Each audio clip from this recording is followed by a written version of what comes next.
안녕하세요. 저는 주 로보그램의 기술 CTO 성창경입니다. 오늘 저희가 2시간 정도에서 첫 번째 시간은 이제 소프트웨어 수시, 현재 2020년 수시와 관련된 소프트웨어 특기자 전형 관련된 학습 설명회를 일부로 진행할 거고요. 또 이제 2부는 메이커스 대회, 2020년에 있게 될 이제 메이커스 대회하고 그 메이커스 대회를 준비할 수 있는 방법적인 여러 가지 정보를 드릴 시간으로 해서 1부, 2부 약 2시간 정도로 계획을 했었는데요. 저는 오늘 좀 많이 오실 줄 알고 2시간을 계획을 했는데 그렇게까지는 많이 질문을 받는 시간이 좀 많이 있어서 2시간을 계획했었는데 2시간까지는 가지 않을 것 같고요. 그래서 간단하게 1시간에서 1시간 반 정도 해서 설명회를 진행하도록 하겠습니다. 오늘 첫 번째 시간으로 제가 이제 2020년 소프트웨어 모집 단위 수시 전형 분석과 수시 대응법에 대해서 간단히 살펴보도록 하겠습니다.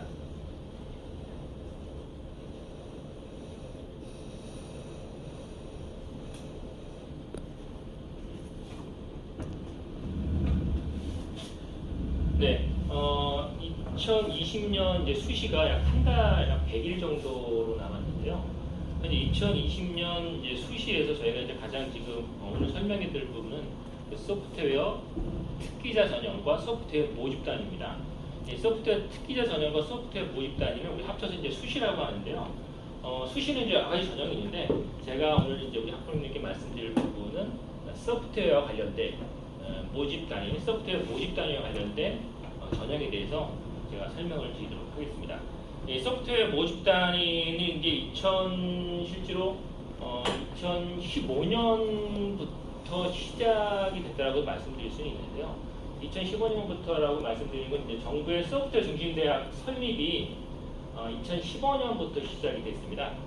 그래서 2015, 16, 17, 18, 19까지 해서 총 35개 소프트웨어 중심대학이 설립이 됐고요. 이 35개 소프트웨어 중심대학을 중심으로 해서 입시 전형이 이제 거의 확정이 되고요. 그래서 이제 올해부터 2020년부터 그 35개 대학에서 소프트웨어 특기자 전형을 실시하게 됐습니다. 소프트웨어 특기자 전형 실시하게 된 그 35개 소프트웨어 중심대학에 대해서 제가 잠시 한번 살펴보도록 하겠습니다. 소프트웨어 중심대학은 2015년에 8개 대학을 시작으로 해서요. 2017년에 20개 대학으로 확정이 됐고 2019년에 30개 대학, 2019년 현재 2019년 초에 이제 30개 대학이 됐었고요. 현재 2019년 하반기 이제 확정된 대학이 총 35개 대학입니다. 2015년에 선정된 8개 학교가 가천대학교, 경북대학교, 고려대학교, 서강대학교, 성균관대학교, 그 다음에 이제 세종대학교, 아주대학교, 그 다음에 요 대학 이름을 혹시 아시나요? 이게 제가 잠깐 좀 헷갈리는데요. 저도 잠깐 생각이 안 납니다. 나중에 다시 말씀드리겠습니다. 그래서 2016년에 6개 대학, 국민대학교, 동국대학교, 부산대학교, 서울여대, 카이스트, 한양대 본교입니다. 이렇게 해서 6개 대학, 총 14개, 2016년도까지 총 14개 대학으로, 여기 14개 대학으로 이제 확정이 됐고요. 2017년에 6개 학교가 또 추가이 됩니다. 중앙대학교, 광운대학교, 경희대학교, 그 다음에 이제 단국대학교, 그 다음에 조선대학교, 한동대학교, 이렇게 6개 대학이 확정이 됐고요. 2018년에 5개 대학이 추가가 됩니다. 그래서 이제 강원대학교, 건국대학교, 숭실대학교, 한림대학교, 그 다음에 이제 한양, 여기 이제 한양 에리카, 요거 이제 에리카입니다. 한양대학교 에리카 이제 확정이 됐고요.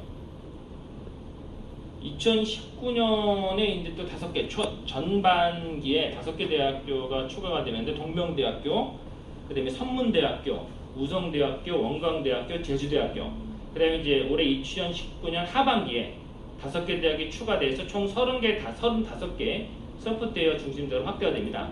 대구 카톨릭대학교, 안동대학교, 그다음에 연세대학교 원주 캠퍼스고요. 그다음에 이제 이화여대고요. 네, 충북대학교. 그게 아까 충남대학교네요. 맨 처음에 이제 나왔던 게 충남대학교입니다. 그래서 충북대학교 이렇게 총 35개 대학으로 소프트웨어 중심 대학이 확대가 됩니다.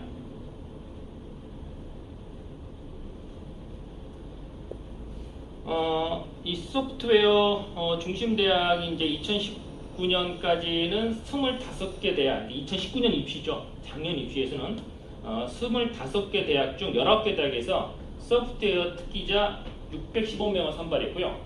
올해 이제 2020년에는 소프트웨어 중심 대학 35개 대학 중 23개 대학이 특기자 496명, 특기자 수는 좀 줄어들었습니다. 왜냐하면 학종으로 넘어가기 때문에 줄어들었는데요. 전체 인원수는 늘어났습니다. 23개 대학 소프트웨어 특기자가 496명 선발하고요. 이제 28개 대학 중복됩니다. 중복되는 대학도 있습니다. 28개 대학 이제 소프트웨어 모집단이 요 이제 1177명을 선발하게 돼서 총 35개 대학 모두에서 소프트웨어 모집단이죠. 특기자와 이제 수시 합쳐서 소프트웨어 모집 단위로 총 1673명을 선발하게 됩니다. 올해 이제 입시가 확정이 되고요. 9월 6일부터 시작이 됩니다. 9월 6일부터 이제 원서 접수가 시작이 돼서요. 원서 접수가 9월 6일부터 9월 9일, 11일까지 학교마다 좀 다른데 9월 6일부터 9월 11일까지 원서 접수가 진행이 되고요. 1차 합격자 발표가 이제 보통 10월 초에 나오고 이제 2차 면접이 10월 중순부터 시작해서 11월 말까지 진행이 됩니다. 네, 이 소프트웨어 모집 단위는 저희가 이제 크게 두 가지로 분류를 합니다. 그래서 소프트웨어 특기자 전형이 있고요. 그다음에 소프트웨어 모집 단위가 있습니다. 그래서 이 두 개를 합쳐서 이제 우리가 이제 일반적인 소프트웨어 전형이라고 합니다. 그러면 소프트웨어 특기자 전형은 또 다시 두 가지로 나뉘게 됩니다. 그래서 특기자 전형 내에 특기자가 있고요. 그 다음에 특기자 전형 내에 학생부 종합 전형이 있습니다. 그래서 2020년 수시에서 소프트웨어 특기자 전형으로 뽑는 학생 수가 총 496명인데 23개 대학 496명인데 이 중 특기자로 뽑는 학생이 132명, 그 다음에 소프트웨어 특기자 전형 내에 학생부 종합 전형으로 뽑는 학생이 364명, 이렇게 해서 496명이고요. 그 다음에 이제 소프트웨어 모집 단위, 아까 말씀드렸던 28개 소프트웨어 중심 대학에서 소프트웨어 모집 단위로 학생부 종합 전형으로 1177명을 선발하게 됩니다. 이렇게 해서 2020년 수시에서 소프트웨어 관련된 학과로 학생들을 총 1673명, 총 35개 소프트웨어 중심 대학에서 학생들 1673명을 선발하게 확정이 됐습니다.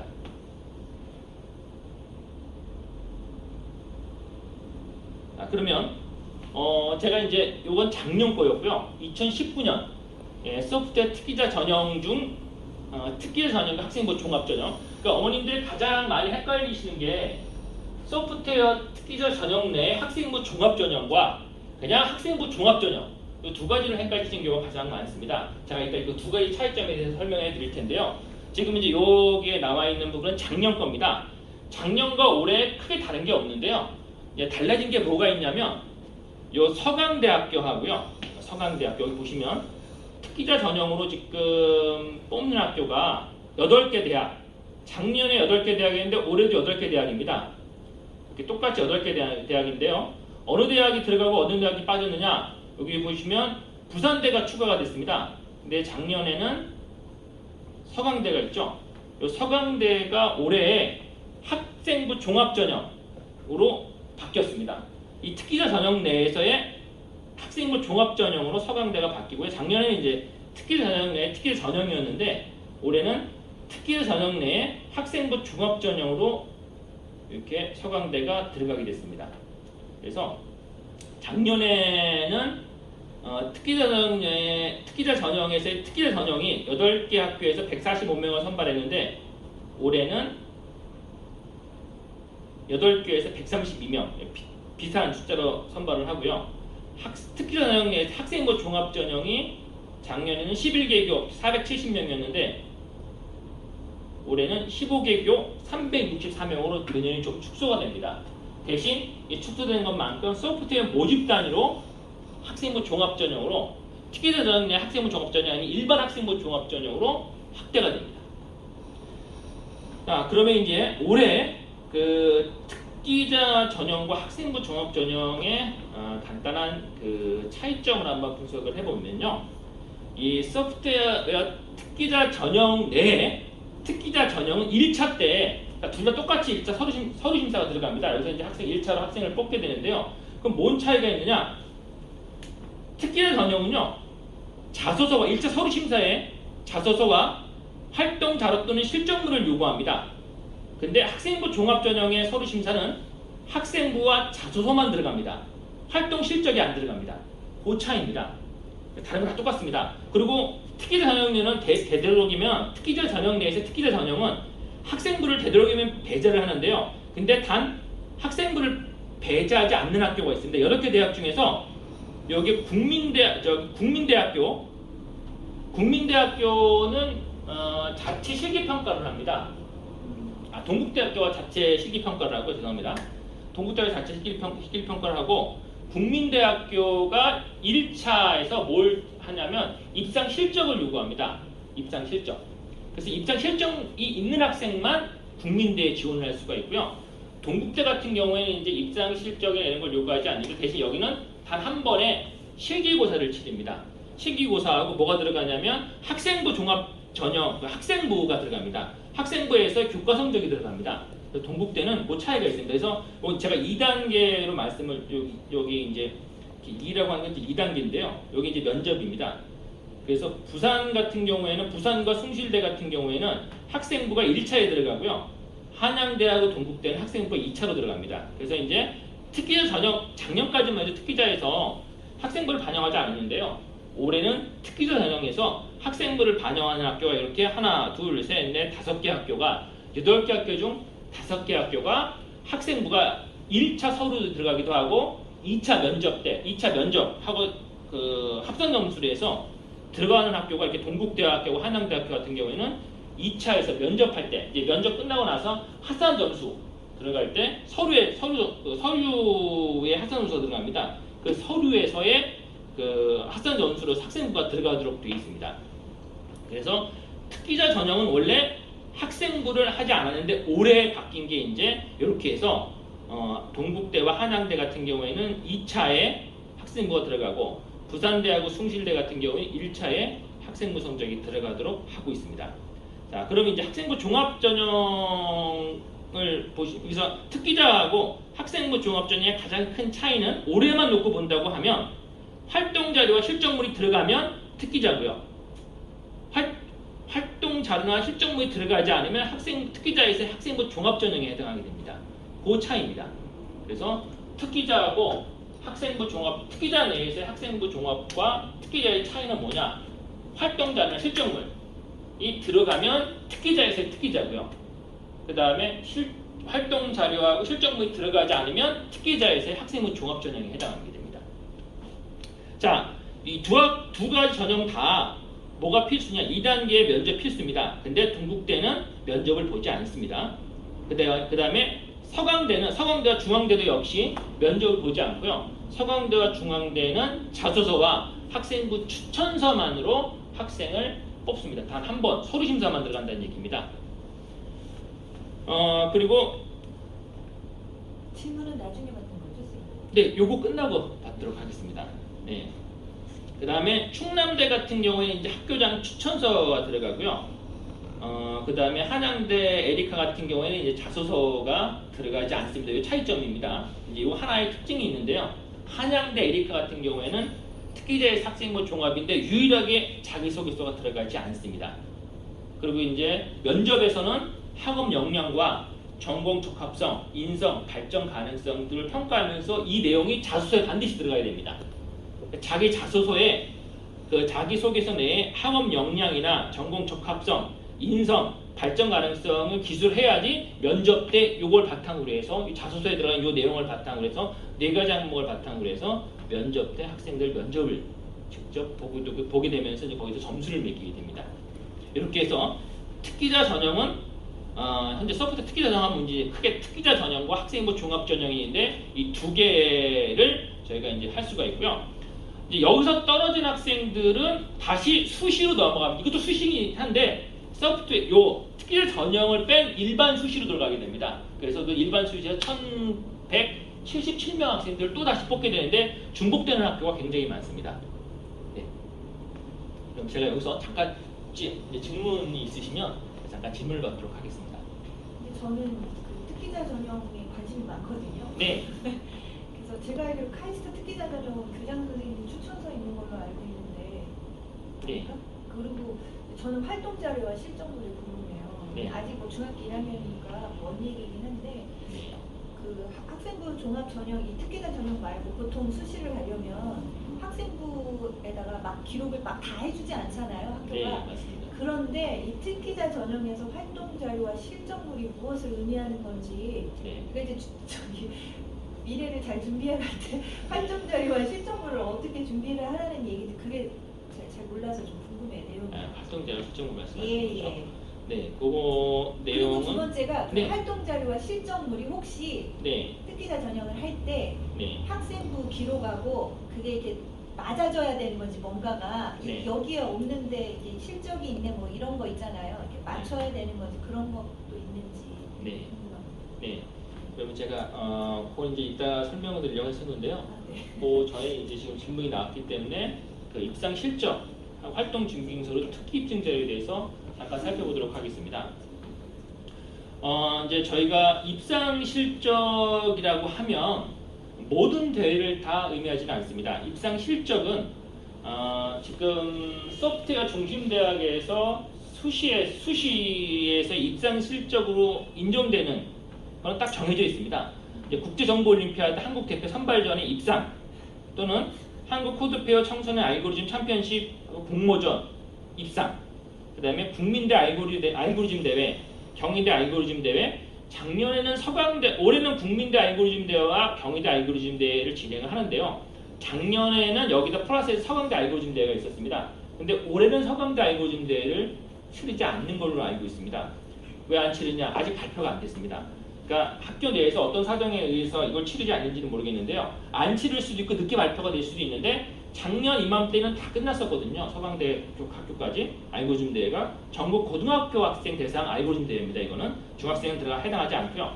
국민대와 경희대와 서강대 세 개 학교가 고등학생들 대상으로 해서 알고리즘 대회를 개최했었는데 올해는 국민대와 경희대는 이미 알고리즘 대회를 치렀는데요. 서강대는 아직 발표가 안 났습니다.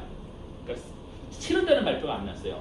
이게 이제 그러면은 9월달에 치를지 12월달에 치를지 아니면 안 치를지는 아직 아무런 정보가 없습니다.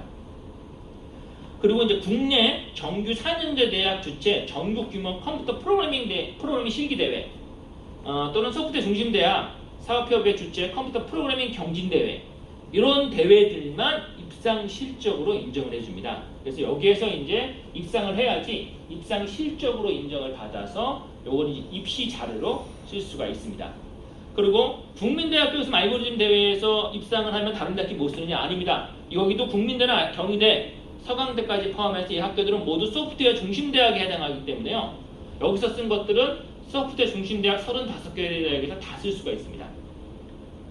그리고 이제 활동 증빙 서류요. 자기소개서 기준한 내용의 진위 여부를 하기 위한 입증 서류인데요. 대표적으로 이제 활동 증빙 서류 하면 뭐냐? 자격증을 들 수가 있습니다. 자격증. 근데 이제 우리가 수시에서 자기소개서에 쓰지 못하는 대부분 원래 교회 성격들은 못 씁니다. 그리고 자격증도 못 씁니다. 근데 활동 증빙 서류, 즉 이 소프트웨어 특기자 전형에서는 특기자 전형 내에 특기자 전형, 그러니까 특기자 전형 내에서의 그 학생부 종합이나 학생부 종합 전형은 안 됩니다. 근데 활동 증빙 서류가 가능한 특기자 전형 내에 특기자 전형만 8개 대학이죠. 그 8개 대학만 이걸 쓸 수가 있습니다. 자기소개도 쓸 수 있고요. 모두 다 쓸 수 있습니다. 그러니까 수시에서는 이 어떤 대회에서 나간 성적 같은 건 못 쓰도록 하는데 맞습니다. 못 쓰는데요. 근데 소프트웨어 중심 대학에서 뽑는 특기자 전형만 쓸 수가 있습니다. 근데 그럼 이제 활동 증빙 서류가 뭐냐? 대표적으로 얘기할 수 있는 게 이제 뭐 이런 제가 보통 학부모님께 말씀드리니까 두 가지가 있는데요. 뭐 여러 가지 많습니다. 많이 있는데 가장 필요한 게 딱 두 가지입니다. 대학교 가면 필요한 게 네트워크 관리사하고요. 그 다음에 리눅스 마스터 2급 자격증. 네트워크 관리사 2급 자격증하고 그 다음에 리눅스 마스터 2급 자격증. 이 두 개가 가장 많이 활용도가 가장 높은 건데요. 이 두 개를 다른 것보다 이 두 개를 중에 하나라도 있으신 게 좋고요. 그리고 활동준비 서류에 대표적으로 어떤 것들이 있냐, 학교 이제 대회 이런 공모전 여기 보신 것처럼 정보올림피아드라든가 이런 데 입상을 못 하더라도요. 이런 데 나가서 나가기 위해서 했었던 작품들이 있습니다. 작품 활동들. 이것도 역시 활동 증빙 서류에 해당합니다. 그러니까 자기 작품 포트폴리오라고 하죠. 우리가 알고리즘 대회 같은 경우에는 활동 증빙 서류가 될 수가 없어요. 왜냐하면 알고리즘 대회 같은 경우는 작품이 나오지 않기 때문에. 근데 공모전이나 이런 메이커스 대회라든가 이런 데 참가를 하게 되면 자기 작품을 만들게 되는데 그 소프트웨어 작품도 되고요. 아니면 일반 이제 이런 창작 작품, 메이커스 작품 이런 것도 가능한데 이런 작품들에 해당하는 포트폴리오 이것도 활동 증빙 서류에 해당합니다. 아니면 이런 것도 됩니다. 활동 증빙 서류가 이제 국가에서 운영하는 국가에서 이거는 여기 메이커 스페이스 지금 이제 작년부터 메이커 문화 확산 정책의 일종으로 메이커 스페이스가 많이 형성이 되어 있습니다. 아주대 같은 경우는 여기가 메이커 스페이스입니다. 창업지원단 내에 아이들이 교육받았던 저 장소가 메이커 스페이스고요. 화성 동탄 같은 경우에는 화성 이음터 메이커 스페이스가 있습니다. 메이커 스페이스 각 지역에 있는 메이커 스페이스를 검색을 해보시면 각 지역별 메이커 스페이스가 있어요. 그 메이커 스페이스에서 이제 회원 가입을 해서 거기서 이제 메이커 여러 장비들을 활용할 수가 있어요. 3D 프린터라든가 여러 장비들을 가서 활용할 수가 있는데 재료비용 내고 활용할 수 있습니다. 거기에서 이제 활동한 이런 회원 가입이라든가 활동한 서류 이런 것들도 활동 증빙서류가 될 수가 있고요. 아니면 이제 대표적으로 또 나라에서 운영하는 것 중에서 판교에 있는 KICT 디바이스 랩이 있습니다. 스마트 디바이스 랩. 그 스마트 디바이스 랩도 역시 거기는 또 재료비가 들어가지 않습니다. 여기는 메이커 스페이스는 재료비가 들어가는데요. 거기서 나라에서 운영하는 거, 거기 이 메이커 스페이스는 민간으로 넘겨서 민간에서 운영하는 거고 국가에서 운영하는 대표적인 메이커 스페이스 가장 좋은 곳이 판교에 있는 KICT 디바이스 랩이 있습니다. 그 디바이스 랩에서는 교육도 받을 수 있고요. 거기 회원 가입해서 진행을 하면 교육도 받을 수 있고 공짜입니다. 무료입니다. 교육도 받을 수 있고 장비도 활용할 수 있습니다. 3D 프린터 같은 거 장비도 활용할 수 있습니다. 굉장히 좋은 장비, 레이저 커팅서부터 해서 굉장히 좋은 장비들이 많이 있거든요. 이런 장비들을 상해보험만 가입을 하면 무조건 다 활용할 수 있습니다. 거기 가서 그럼 작품 같은 것도 할 수가 있고요. 그런 것들은 서류가 다 남습니다. 그런 것들을 역시 활용해서 활동 증빙 서류도 쓸 수가 있고요.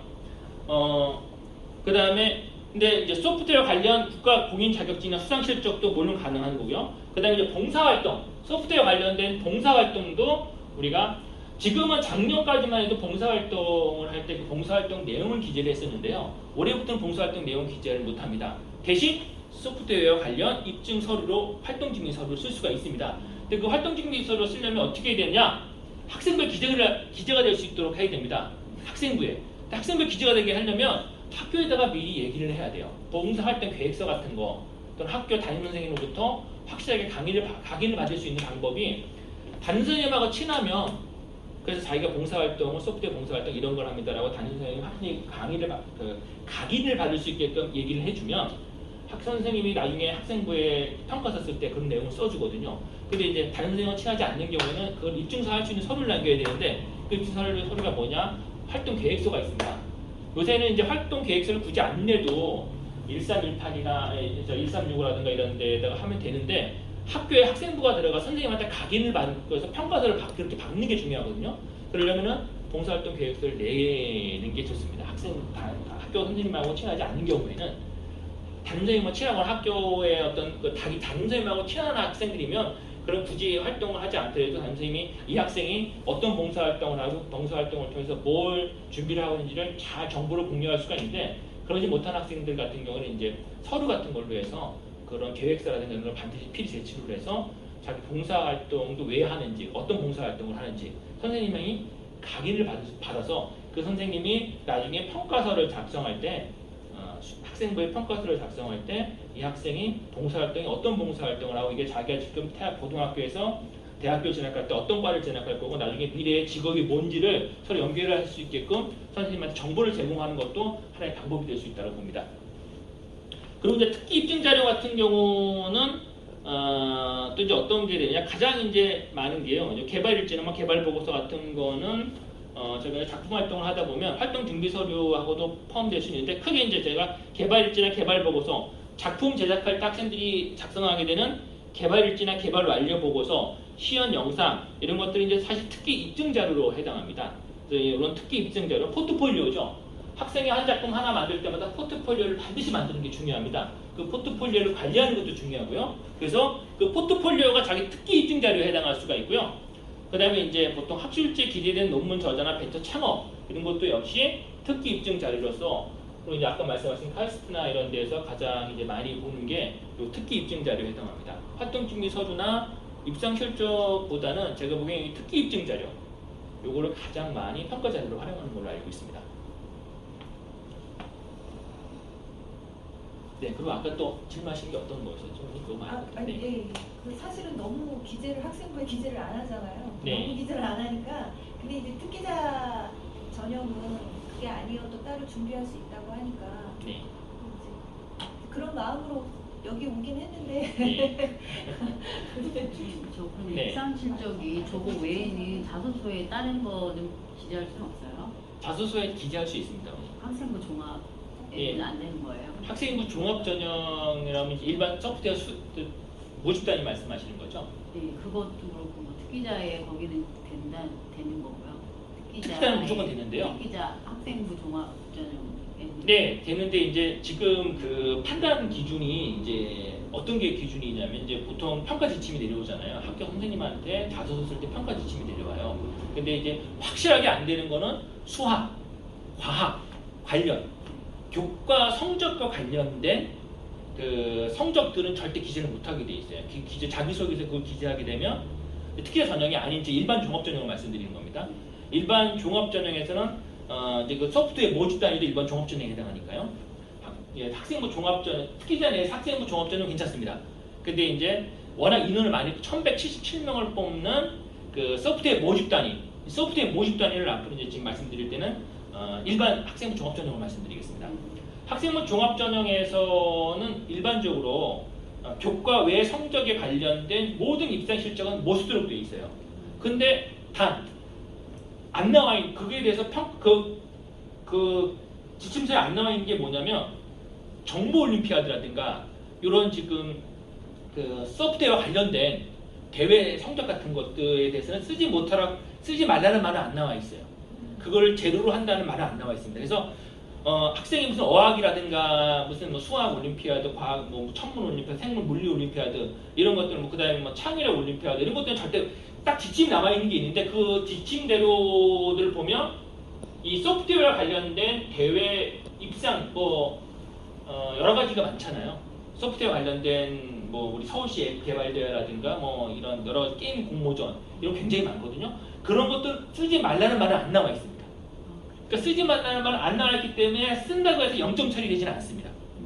그러니까 거기 지침서에 나와 있는 하지 마세요라는 건 반드시 0점 처리가 됩니다. 그거를 확실하게 규정하기가. 왜? 그러니까 확실하게 규정하기가 어렵긴 한데요. 제 개인적인 생각은 항상 쓰지 말라고 되어 있는 건 절대 쓰면 안 되고요. 대신 아무 말이 없는 건 써도 됩니다. 저는 그렇게 생각하고 있습니다. 그래서 왜냐하면 소프트웨어 모집단이기 때문에요. 자기소개서에 소프트웨어 모집단위와 관련된 소프트웨어와 관련된 활동들, 대회 성적 이런 것들은 저는 기재도 된다고 봅니다. 그 여태까지 저는 기재하라고 애들한테 얘기를 했었고요. 근데 괜찮았나요? 괜찮았습니다. 네, 그러니까 하지 말라는 걸 하지 말아야 되는데 거기 평가 지침서에는 그 자기소개 쓰게 되면 지침서 이렇게 다 나와 있어요. 어떤 성적들은 쓰지 말라. 그거만 안 쓰면 됩니다. 근데 소프트웨어와 관련된 이런 성적, 이런 대회 같은 것들에 대해 쓰지 말라는 말은 안 나와 있어요. 그럼 뭐 입상 실적에 대회 상을 못 받더라도 만약에 나가서 신청물이 있는데 그 대회 명 이런 거 기재해도 괜찮습니다. 이제 그 기재한 걸 바탕으로 해서 면접이 들어갑니다. 면접할 때 그걸 반드시 물어보거든요.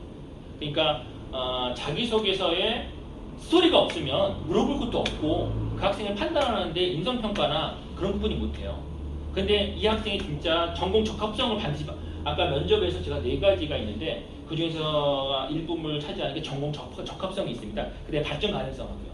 이 전공 적합성과 발전 가능성은 이 학생이 고등학교 때 어떤 스킬을 가지고 학교 생활을 했냐가 중요한데 소프트웨어 모집 단위를 진학을 준비하면서 거기에 관련된 어떤 활동도 하지 않았다? 그럼 그 학생의 전공 적합성과 발전 가능성을 판단할 수 있는 방법이 많지가 않거든요. 그러니까 많은 스토리를 만들어주는 게 중요합니다. 입상을 못했더라도요. 물론 이제 학생부에 어떤 성적이 평가를 어떻게 내리고 학생부의 활동을 어떻게 하느냐가 굉장히 중요합니다. 수시는. 학생부의 평가가 굉장히 중요한데 학생부의 평가도 중요하지만 거기다 플러스 알파에서 그런 교과 외에 그런 어떤 자기의 그 능력을 키우기 위해서 또는 입증하기 위해 했었던 고등학교 때의 노력도 이런 외부 대회라든가 작품 만든 거 이런 것도 기재를 하더라도 그 기재한 내용 때문에 불이익을 당하는 경우는 없고요. 그 기재한 내용을 가지고 질문하는 경우는 제가 많이 들어봤습니다. 자기가 어떤 대회에 나와서 어떤 작품을 만들었다 그럼 그 작품에 대해서 물어보거든요. 이 작품이 어떤 의도로 만들었고 어떤 내용으로 만들었고 이걸 본인이 했는지 아닌지 판단해야 되기 때문에 반드시 물어봅니다. 10분 동안에 보통 한 면접장에 들어가면 한 학생을 기준으로 적은 대학교는 2명, 많은 대학교는 3명 면접관들이 돌아가면서 질문을 하거든요. 그게 이제 어떤 교수는 인성 관련된 부분만 집중적으로 질문하고 어떤 교수는 전공 적합성, 발전 가능성 이런 것들, 학교 생활 이것들 집중적으로 질문을 하게 됩니다. 그러니까 이제 그런 질문에 대해서 답을 하려면 스토리가 있어야 되고요. 되도록이면 그 스토리, 물론 페이지 수가 정해져 있지만 자기가 가장 자신이 작품을 10개 만들어서 10개 다 할 필요는 없고요. 자기가 가장 자신 있고 잘 만들었다고 생각하는 작품을 한두 개 정도 기재를 하면 그 기재된 거에 대해서 물어봅니다. 그럼 이제 거기에 대해서 자기가 충실하게 답을 할 수 있으면 좋은 점수를 받을 수가 있다고 판단이 됩니다.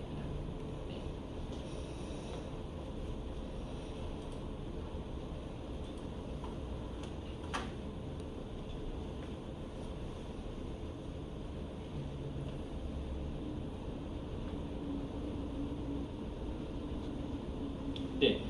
이렇게 해서 이제 소프트웨어 특기자 전형의 종류에 대해서 알아봤고요. 예. 그 다음에 이제 그 소프트웨어 모집단위 학생부 종합 전형에 대해서 살펴보도록 하겠습니다.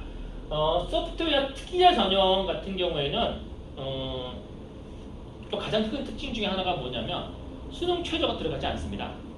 소프트웨어 특기자 전형은 수능 최저가 들어가지 않습니다. 근데 소프트웨어 모집 단위 같은 경우에는 즉 학생부 종합 전형, 일반적인 학생부 종합 전형은 수능 최저가 들어가는 학교가 있고 수능 최저가 들어가지 않는 학교가 있습니다. 그러면 자 수능 28개 대학을 제가 이제 소프트웨어 모집 단위로 35개의 소프트웨어 중심 대학 중에 28개 대학이 소프트웨어 모집 단위를 실시한다고 말씀드렸는데요. 1117명 학생을 뽑는다고 말씀드렸는데 그럼 그 28개 대학 중에서 수능 최저가 들어가는 학교가 있습니다.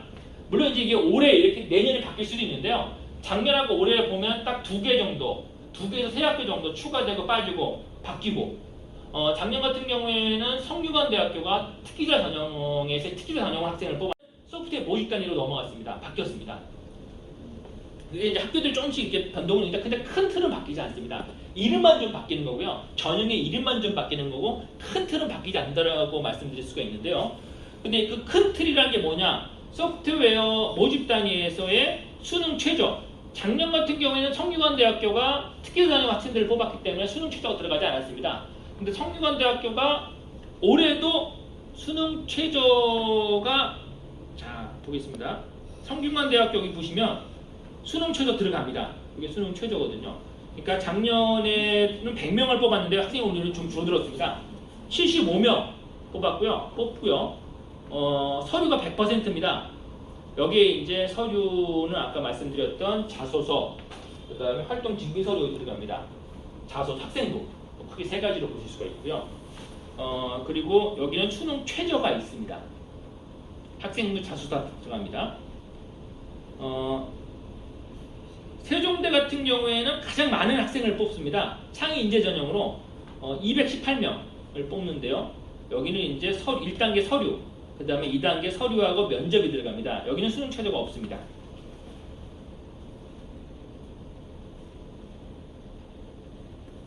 보시면 지금 이제 고려대 같은 경우에는 수능 최저가 있습니다. 그래서 수능 최종 모집 단위를 잠깐 보시면요. 28개 대학 중에서 고려대학교, 그 다음에 부산대학교, 성균관대학교, 연세대 원주 캠퍼스, 이화여대, 충북대 이렇게 6개 대학이 수능 최저를 적용합니다. 성균관대학교 같은 경우에는 작년까지는 수능 최저를 적용하지 않았는데 올해 이제 이 전형이 좀 바뀌면서 수능 최저로, 즉 이 수능 최저를 적용하려고 제가 보기에는 이쪽으로 이제 넘긴 것 같아요.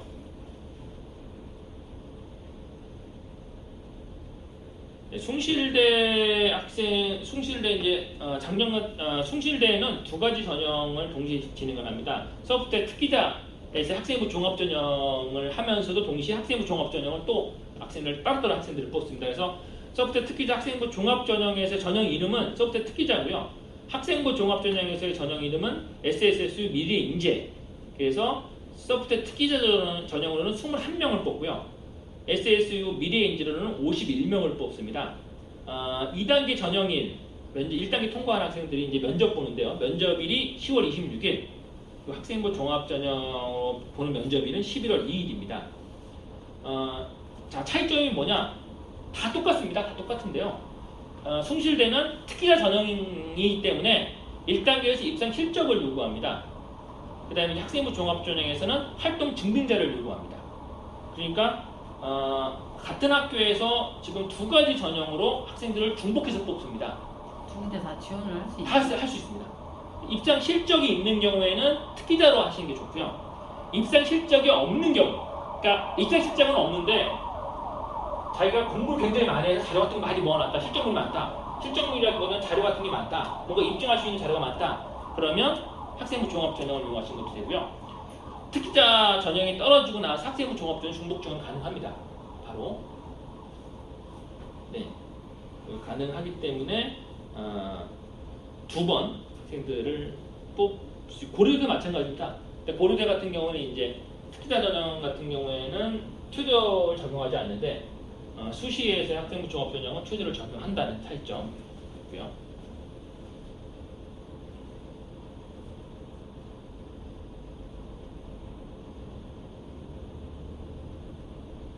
네, 다음으로 이제 면접 평가에 대해서 잠깐 살펴보도록 하겠습니다.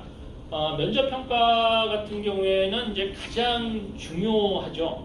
보통 이제 면접 평가로 50대 50인 학교도 있고요. 대부분 60대 40으로 보는데요. 60대 40이면 60이 서류고요. 1단계에서의 보통 이제 3배수 또는 5배수까지 학생들을 뽑거든요. 서류로. 그래서 2단계로 오게 되면 이제 만약 학생이 10명이면 5배수다 그러면 50명의 학생들이 1차에서 뽑습니다. 그럼 이제 2차에서 1차에서의 서류 평가로 올라온 점수하고 2단계에서 면접 평가하고 합산해서 학생들을 최종 선발하게 됩니다. 그러면 이제 면접 평가는 어떤 내용들을 주로 보느냐? 왼쪽에 있는 대학들은 여기 왼쪽에 있는 대학들은 이제 특기자 전형 내에서 특기자고요. 오른쪽에 있는 특기자 전형 내에서 학생부 종합 전형입니다. 카이스트 같은 경우에는 특기 관련 우수성과 잠재력 평가, 자소 기반 질문과 공통 질문, 경희대 같은 경우에는 인성과 전공 적합성 평가, 고려대 같은 경우에는 이제 학생부 기반 면접, 학생부에 기재된 내용을 바탕으로 해서 면접을 본다는 얘기고요. 크게 두 가지로 봤을 때 학생부 기반 면접과 재시문 기반 면접. 고려대 같은 경우에는 미리 재시문을 줍니다.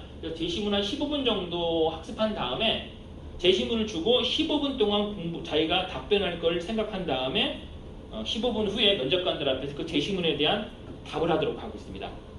국민대는 기본 소양과 전공 지식 평가, 부산대 같은 경우에는 소프트 관련 프로그래밍 구술 면접과 제출술에 대한 검증, 숭실대 같은 경우에는 지원 동기와 숭실대에 대한 이해, 전공 분야의 수학 능력과 관심, 알고리즘적 문제 해결 능력 평가, 한양대 같은 경우도 역시 재시문 평가, 전공 적합성 평가입니다. 그래서 8개 대학 중에서 고려대학교하고 한양대는 두 학교는 재시문을 주고요. 그 재시문에 대해서 학생이 미리 준비를 한 다음에 그 재시문을 가지고 발표하도록 하는 그런 면접 평가를 진행을 하고 있습니다. 면접은 면접 준비를 저희가 매년마다 하는데요. 면접은 보통 이제 저희가 면접 준비를 할 때 투입되는 시간이 카이스트나 고려대, 그 다음에 카이스트 고려대 학교하고 그 다음에 이제 한양대학교, 세 개 대학교는 저희가 보통 12시간 정도 투자를 해서 학생들 교육을 하고요.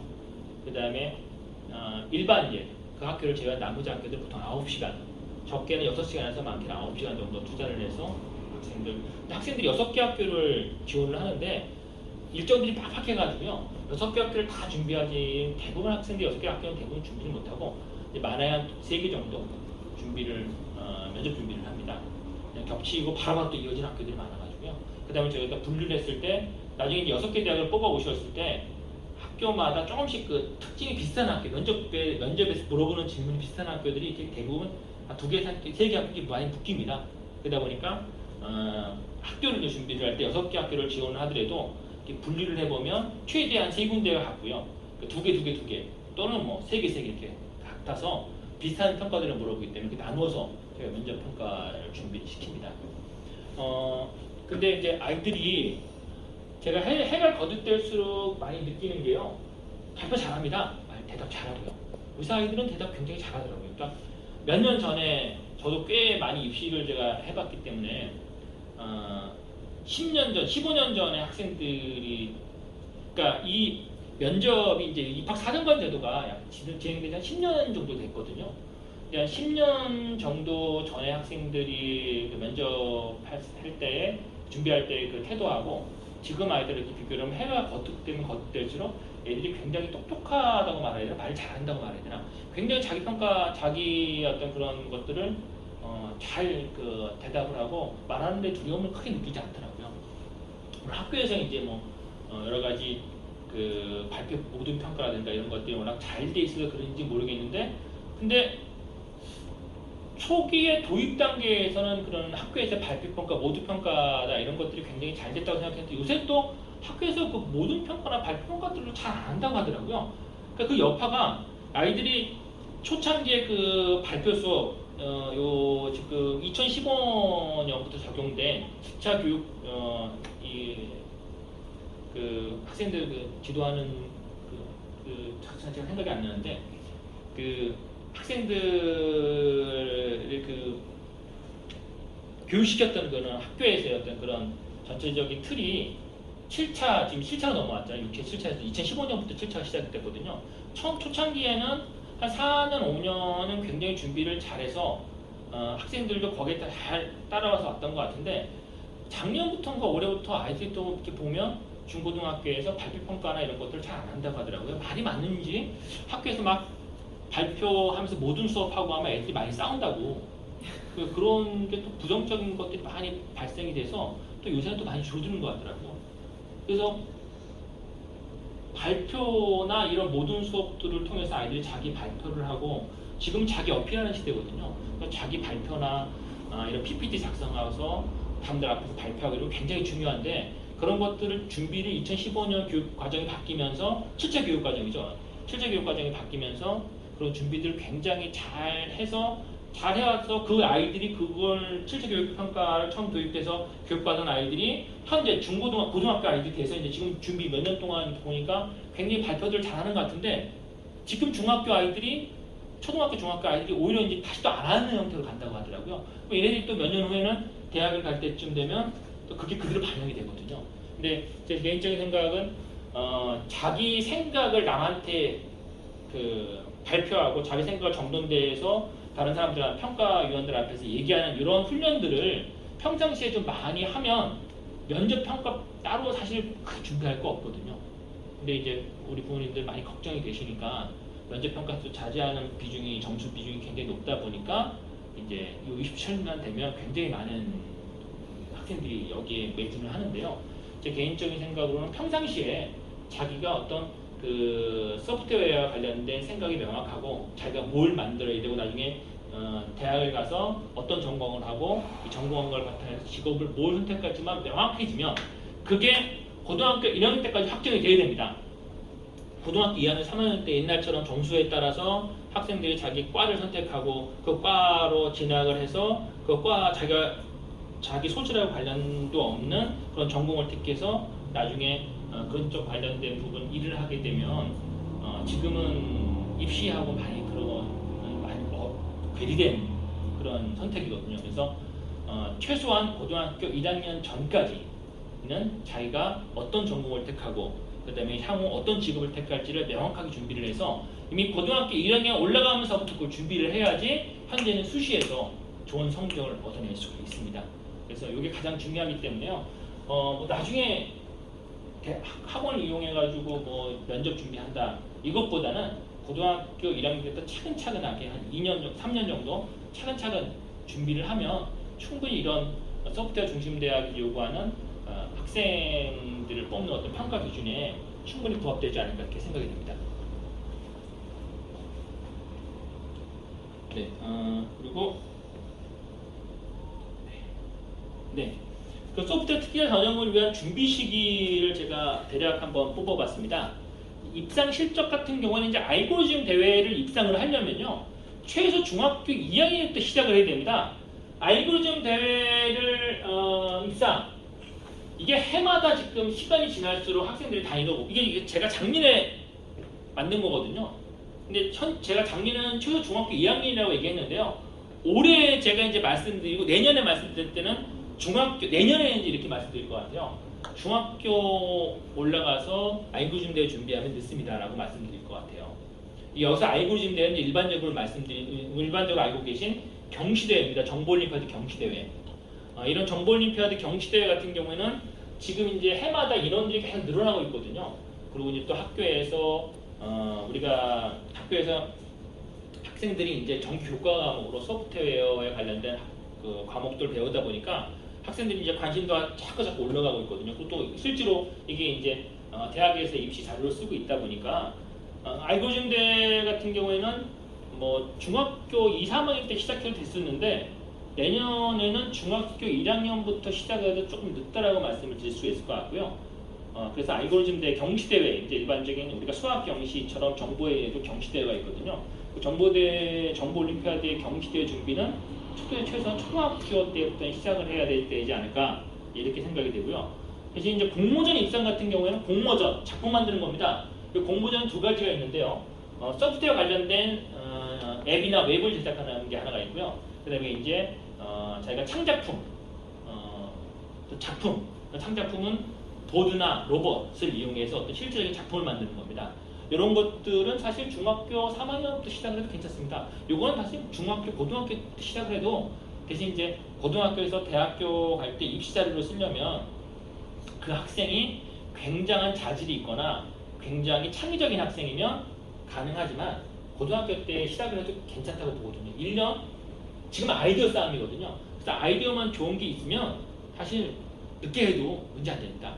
근데 이제 요새 아이들은 이 소프트웨어만 준비할 수 있는 게 아니라 공부도 잘해야 되기 때문에요. 다 요구하시잖아요. 그래서 그러다 보니까 아이들이 고등학생만 돼도 소프트웨어 관련된 또는 어떤 창작품에 관련된 창작 활동을 할 수 있는 시간적, 정신적 여유가 없다 보니까 이런 얘가 정말로 재능이 있는지 없는지를 판단하려면 그나마 조금이라도 시간이 있을 때가 중학교 때예요. 최소 늦어도 중학교 때는 한번 시작을 해봐야지 얘가 여기에 대해서 관심이 있는지 재능이 있는지를 판단할 수 있다는 겁니다. 그래서 공모전 입상을 시키기 위해서는 최소 중학교 3학년 전에는 한번 이런 작품 활동을 해보면 좋지 않을까 이렇게 생각이 되고요. 활동 준비 서류 같은 경우에는 봉사활동, 저는 가장 중요하게 생각하는 게 이 봉사활동입니다. 물론 지금 자소서에는 봉사활동 기재할 수 있습니다. 네, 소프트웨어 특기자 전형으로 말씀드리는 거니까요. 그리고 학교에서의 그 작년 같은 경우에는 봉사활동이 정량이 아닌 정성평가로 들어갔을 때는 제가 봉사의 활동이 질이 중요하다고 말씀을 드렸었는데 올해부터는 봉사활동이 어떤 봉사활동을 하는지 기재를 못하도록 해놨으니까 대신 이제 소프트웨어 관련된 학교를 진학하는 학생들은 자기소개서에 봉사활동도 소프트웨어 관련된 봉사활동을 쭉 진행했다. 이것들은 저는 기술이 가능하다고 봅니다. 그래서 이 작년까지는 기재가 됐던 것 같은데요. 그 봉사 내용, 그러니까 저희가 2학년, 네. 1학년 때 네. 이번에 봤거든요. 예. 근데 그 활동했던 게 봉사 그게 준비 되는데 올해부터는 아예 그럼 그냥 봉사했음만 네, 되는 맞습니다. 거예요? 올해부터 준비됩니다. 네. 그러면은 그거에 대한 걸 아까 말씀하신 대로 선생님한테 그렇게 예, 얘기를 해서 맞습니다. 가기는 그러니까 지금은 이제 가장 중요한 파워가 있는 게 이제 담임 선생님이 학생부에다가 기재를 해주는 거거든요. 그러니까 담임 선생님 기재하는 내용들이 학생부에 기재할 수 있는 내용들이 그 여러 가지가 다 쭉 있어요. 그 선생님이 이 학생이 소프트웨어 관련된 봉사활동을 하고 있다는 거를 이게 1학년 때하고 2학년 때 담임 선생님이 다르잖아요. 네. 또 3학년 때 담임 선생님이 다르니까 매번 그죠? 이제 그걸 얘기를 해줘야 돼요. 그러니까 이렇게 쭉 해왔다. 왜냐하면 학생부 기재가 돼 있지만 왜안 하게 된 거죠? 그러니까 지금 뭐 여러 가지 문제점이 많이 있으니까 그렇게 네, 저도 그런 걸 하면 좋은데 아니 선생님들마다 그런 걸 또 받아주시거나 좀 그러시는 선생님들도 있는데 네, 말씀대로 또 그렇게 안 맞는 선생님들도 간혹 있으시잖아요. 네. 매번 그거를 얘기하는 것도 그러면 이제 저는 봉사활동 계획서를 굳이 네. 쓸 필요는 없지만 네. 학교에 이제 그 봉사활동 같은 경우도 1365 같은 게 자동으로 등재가 되면 예, 자동 등재되면 봉사활동 계획서 안 써도 되는데 네. 근데 이제 등재가 안 되는 또 봉사활동도 있잖아요. 그런 건 봉사활동 계획서 써서 제출하거든요. 그러니까 지금 조금- 이제 봉사했을 뭐 이 정도로만 시간만 나오는 건가요? 네, 맞습니다. 시간만 가지고 정량적인 평가만 지금 하도록 돼 있어요. 많을수록 좋은 거예요, 시간이? 그렇지는 않습니다. 그렇진 않아요. 지금은 봉사활동 자체가 뭐 많다, 적다 이거 가지고 아이들을 판단하고 그러진 않은 것 같아요. 그러니까 이제 입시에서 제가 드리는 말씀이 있습니다. 그러니까 올해 입시 집준서부터는 봉사활동이 어떤 봉사활동을 했고 어떤 정성적으로 정성 다 중요하지 않은 것 같아요. 최소 봉사 시간 이수만 하면 저도 되는데 그렇게 알고 있었는데 시간이 또 중요하다. 많은 거 빙, 뭐 기본 뭐 인서울 가려면 100몇씩 그게 올해부터 지침이 바뀌었어요. 그러니까 2020년 수능서부터 그 봉사활동 자체의 자기소개서에 봉사활동의 어떤 내용이라든가 그런 것들을 기재를 못하도록 하고 있어요. 그러니까 근데 전 지금 특기자 전형으로 말씀드리는 겁니다. 계속 종합전형은 그거는 기재를 이제 못하는 거예요. 네, 맞습니다. 내용 자체. 네, 내용 자체 전 특기자 전형은 상관없어요. 근데 이제 일반적인 수시 종합 전형에서는 기재를 못하도록 하고 있어요. 근데 보통 자소서 쓸 때 그 몇 번 문항에 자기가 봉사했거나 뭐 이런 거 쓰는 게 있는데 올해부터 바뀝니다. 아 그것도 바뀌어요? 예, 올해부터 이제 그 폼이 바뀌거든요. 학교마다 지금 이제 폼이 다 올라와 있어요. 예, 그 이제 학교마다 이미 수시가 다 발표가 됐기 때문에 이제 9월 6일부터 원서를 받기 때문에 자기 소개서 한번 그 자기서 학교 이제 학생이 관련한 학교가 있으면 그 학교 그 과에 들어가서 한번 수시 전형을 보시면 자기 소개서 다 떠 있어요. 거기에 어떤 내용을 그리고 어떤 내용을 어떻게 기재를 해야 되는지 다 지침이 나와 있어요. 그거들 한번 참고를 하시면 내년도 크게 변하지 않을 겁니다. 예. 근데 그래서 봉사활동 같은 게 실제로 내가 소프트웨어 관련된 봉사활동을 이렇게 했는데 이걸 좀 인정받고 싶다고 하면 가장 좋은 거는 다른 선생님한테 각인시키는 겁니다. 이제 그게 봉사계획서죠. 봉사계획서를 낼 필요가 없지만 봉사계획서를 내도 되니까요. 낸다 안 받아주는 건 아니니까요. 그러니까 내서 이런 봉사활동을 이렇게 쭉 하고 있다라는 걸 좀 보여주시는 것도 다른 선생님이 바뀔 때마다 보여주시는 것도 하나의 준비라고 볼 수가 있습니다. 담임 선생님이 그거를 어디다가 써주시나요? 어떤 거요? 세트리스 그 지금 평가는 봉사활동 관련 네. 그 소프트웨어 봉사활동 관련 거를 담임 선생님이 쓰신다고 하잖아요. 아니요, 쓰는 게 아니고요, 언니. 봉사활동 계획서 가져오잖아요. 네. 그러면 나중에 선생님이 평가를 내는 게 있어요. 자소서 그 학생부는 가장 중요한 그 담임 선생님 평가거든요. 학년별 평가. 평가를 내릴 때 이 학생이 이제 근데 소프트웨어 봉사활동만 하면 안 돼요 또. 그러니까 다른 활동을 학교에서 뭐 어떤 그 굉장히 많은 활동들이 있잖아요. 고등학교 때 학생들이 학교 내에서 자체적으로 만드는 여러 가지 활동들이 굉장히 많아요. 그러니까 대표적으로 뭐 이런 동아리 경진대회 같은 것도 우리가 판단할 수가 있고요. 아니면 학생 뭐 전체적으로 학생 그 학교마다 조금 더 다르겠지만 학교마다 뭐 축제 때 학생들 작품 같은 거, 동아리 애들 작품 같은 거를 전시를 하는 그런 것도 있고, 아니면은 뭐 동아리 애들끼리 모여서 하는 경진대회도 개최를 할 수가 있고요. 여러 가지 대회를 학교에서 많이 개최를 하고 있어요. 그 대회 때에 적극적으로 참여하고 자기가 어떤 작품을 만들어서 그 대회에 참가를 하거나 아니면 대회 이런 그 시도 교육청 주제로 주최하는 대회들 이런 대회에 적극적으로 참가를 해서 자기가 소프트웨어 관련된 그런 과를 가기 위해서 또는 그런 직업을 선택하기 위해서 굉장히 많은 노력을 하고 있다는 거를 어필을 하면서 봉사활동에 들어가야 돼요. 봉사활동만 딸려 들어가서는 안 되고요.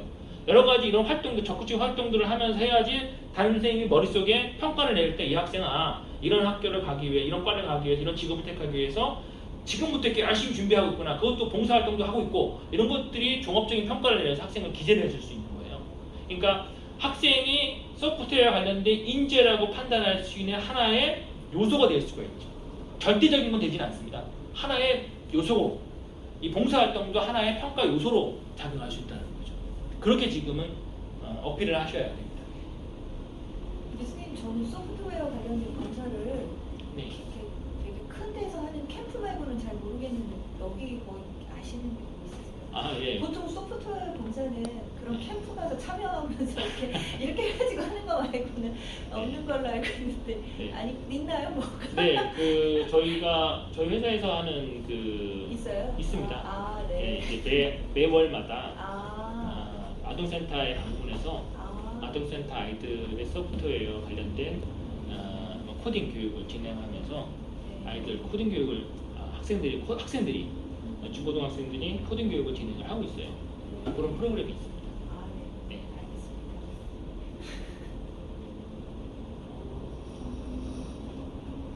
네. 그리고 이제 이 자격증 취득 또 역시 고등학부터도 가능한데요. 근데 자격증을 중학교 때 취득하는 학생이 있어요. 근데 사실 중학교 때 취득하면 고등학교 때 인정 못 받습니다. 그러니까 이게 조금 안타깝긴 한데요. 만약 이 학생이 뭐 디지털 미디어 고등학교라든가 아니면은 특수만 고등학교를 간다고 하면 조기 때 취득해야 되는데 자격증을 중학교 때 취득한 학생이 고등학교에서 대학교 올라갈 때 쓴다고 하면 인정이 안 돼요. 이거는 고등학교 때 취득을 해야 됩니다. 자격증도 고등학교 때 취득해야 됩니다. 중학교 때 또 했던 봉사활동도 대학교 갈 때는 인정을 못 받아요. 고등학교 때 했던 봉사활동만 인정을 받고요. 자격증도 역시 고등학교 때 딴 자격증만 인정을 받습니다. 특기증 자료 같은 경우 이제 특허 같은 경우 특허에 관련된 거를 일제 못 내도록 하는 학교가 있어요. 고려대학교. 고려대는 특허 관련된 거를 내지 못합니다. 특허를 냈어도 거기에 관련된 소프트웨어 관련된 거기는 아예 학교에 그게 써져 있어요. 왜냐하면 특기 입증 자료를 얘를 쓰고 싶은데 고려대학교는 얘를 쓰지 못하도록 하고 있습니다. 그 못하는 대학은 하지 말아야 되고요. 근데 그게 없는 대학은 특허 관련 출원이나 등록. 보통 저희가 출원하는 거는 돈만 있으면 됩니다. 등록은 시간하고 실력이 필요해요. 출원한 걸 바탕으로 해서 등록이 되는 거거든요. 보통 등록되는데 한 1년 정도, 최대 맥시멈 1년 정도 시간이 걸립니다. 그러니까 만약 학생이 어떤 정말 좋은 아이디어가 있어서 그 아이디어를 가지고 내가 출원시켜서 등록하고 싶다. 그래서 특기 입증자로 쓰고 싶다. 하실 수 있어요. 이제 근데 그게 정말로 우수한 건지 아닌지 또 판단을 한번 받아보셔야 되잖아요. 그러려면 이게 어떤 대회가 있냐면요. 전국 학생 발명품 대회. 제가 좀 이따가 이제 다시 한번 2부에서 설명드릴 내용이 있는데 발명품 대회라든가 이 메이커스 대회가 있어요. 그 메이커스 대회에 출품을 해서 한번 평가를 받아보시고 난 다음에 등록하시는 게 좋아요. 출원은 돈만 있으면 돼요. 근데 등록은 이게 진짜로 좋은 아이디어야만 등록이 됩니다. 그리고 특허로 인정되는 거는 출원이 아니고 등록입니다. 보통 출원 비용이 한 100만 원 정도 되는데 학생은 조금 저렴해서요. 출원 비용이 보통 한 7, 80만 원 정도 된다고 보시면 등록 비용도 한 7, 80 정도 된다고 보십니다. 되고요. 근데 출원이나 등록이나 공짜로 하는 방법이 있습니다. 학생 좀 시간이 좀 보통 출원하고 등록하는데 시간이 좀 출원하는데 이제 뭐 하고 출원은 바로 되긴 하는데 준비를 해야 되니까 우리가 이제 특허사무소에 맡기면 특허사무소 다 알아서 해줘요. 출원 다 돈만 내면 다 해주니까 아이디어만 내면 그 아이디어를 가지고 다 정리를 해서 출원해주거든요. 근데 이제 비용이 너무 많다 생각이 되시면 출원 서류나 이런 것들이나 이런 사업계획 이런 관련된 그런 내용들은 학생이나 학부모님이 작성하셔야 되고요. 철원 서류나 대신 대행해주는 데가 있어요. 나라에서 무료로 해줍니다. 요거는 출원 자체와 등록 자체를 나라에서 우리가 이런 발명의 어떤 메이커스 문화를 권장하기 위해서 출원하고 등록 자체를 나라에서 학생 1년에 한 건 정도, 1년에 한 건만요.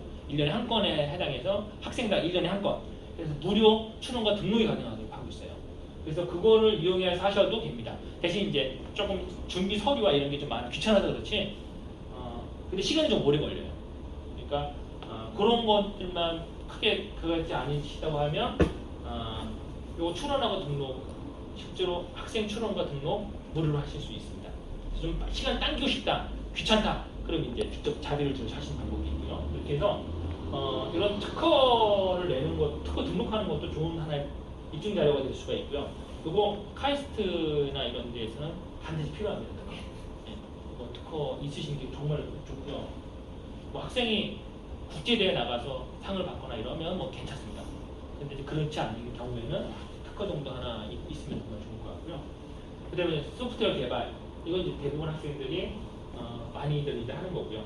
이 소프트웨어 개발에서 이제 한번 작품으로 자기 포트폴리오를 만들어가지고 대회 같은 데 나가서 평가 한번 받아보고, 대회에서 평가에서 뭐 입상을 못하더라도 자기 작품으로 갖고 있다가 나중에 이제 특기 입증 자료로 자소서에 기재를 하고 그 기재된 내용을 바탕으로 면접 들어갈 때 질문하면 질문 답변만 잘해도 충분히 좋은 입증 자료로 사용할 수가 있습니다.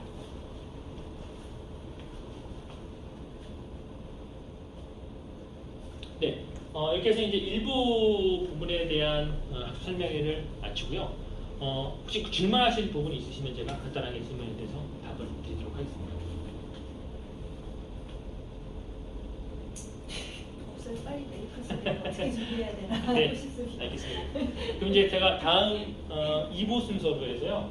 2020년 메이커스 대회 소개와 소프트웨어 입시 대응법에 대해서 간단하게 한 30분 정도 안쪽으로 해서 살펴보도록 그렇게 하겠습니다. 지금 대회, 제가 설명해 드린 대회는 소프트웨어 앱 제작이나 웹 제작은 아니고요. 실제로 작품을 만드는 활동입니다. 작품 만들 때 이제 우리가 뭐 3D 프린터를 이용한 작품이라든가 아니면 보드, 아두이노나 라즈베리 같은 보드를 이용한다든가 아니면 로봇을 이용한다든가 아니면 실제 실생활에서 활용할 수 있는 어떤 도구를 활용해서 작품을 제작하는 그런 하드웨어 제품, 소프트웨어가 아니라 하드웨어 작품을 만들어서 준비하는 대회에 대해서 말씀드리도록 하겠습니다.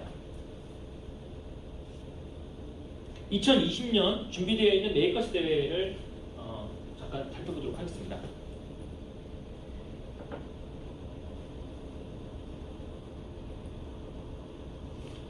네, 총 큰 대회들만, 이 대회 말고도 굉장히 대회들이 많은데요. 이제 큰 대회만 제가 살펴보겠습니다. 저희 로보그램에서 주최하는 창의 로봇 올림피아드 하드웨어 대회입니다. 하드웨어 대회가 1월 말에 있습니다. 그래서 이 대회는 초등학교 4학년 이상 학생들이 참가할 수 있고요. 이 창의 로봇 올림피아드가 1월 달에 열리기 때문에, 1월 말에 열리기 때문에 이때 만든 작품들을 그 한 해에 다 쓸 수가 있습니다. 그래서 저희가 매월 1월 달에 이걸 하고요.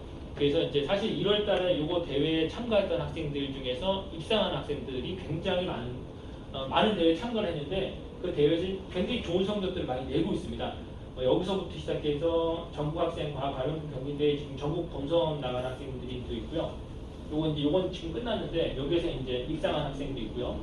여기서도 입상한 학생이 있고요. 요건 이제 현재 9월 결선까지 나간 학생이 있고요. 여기도 지금 본선 나간 학생이 있고요. 이제 여기는 9월 이제 공모전이 이제 9월부터 시작이 되는데, 그래서 1월달에 이 대회를 준비를 해서 하게 돼서 자기 작품을 만들게 되면 이 대회들을 다 준비할 수가 있습니다. 그래서 저는 이 대회에 참가하도록, 저희 대회이기 때문에 참가하는 얘기가 아니라 이 대회 겨울방학 때 한 2달 정도 아이들이 12월, 1월, 12월 한 달 정도 준비를 하면 해서 작품을 만들게 되면 쭉 이런 대회들을 참가할 수가 있으니까요.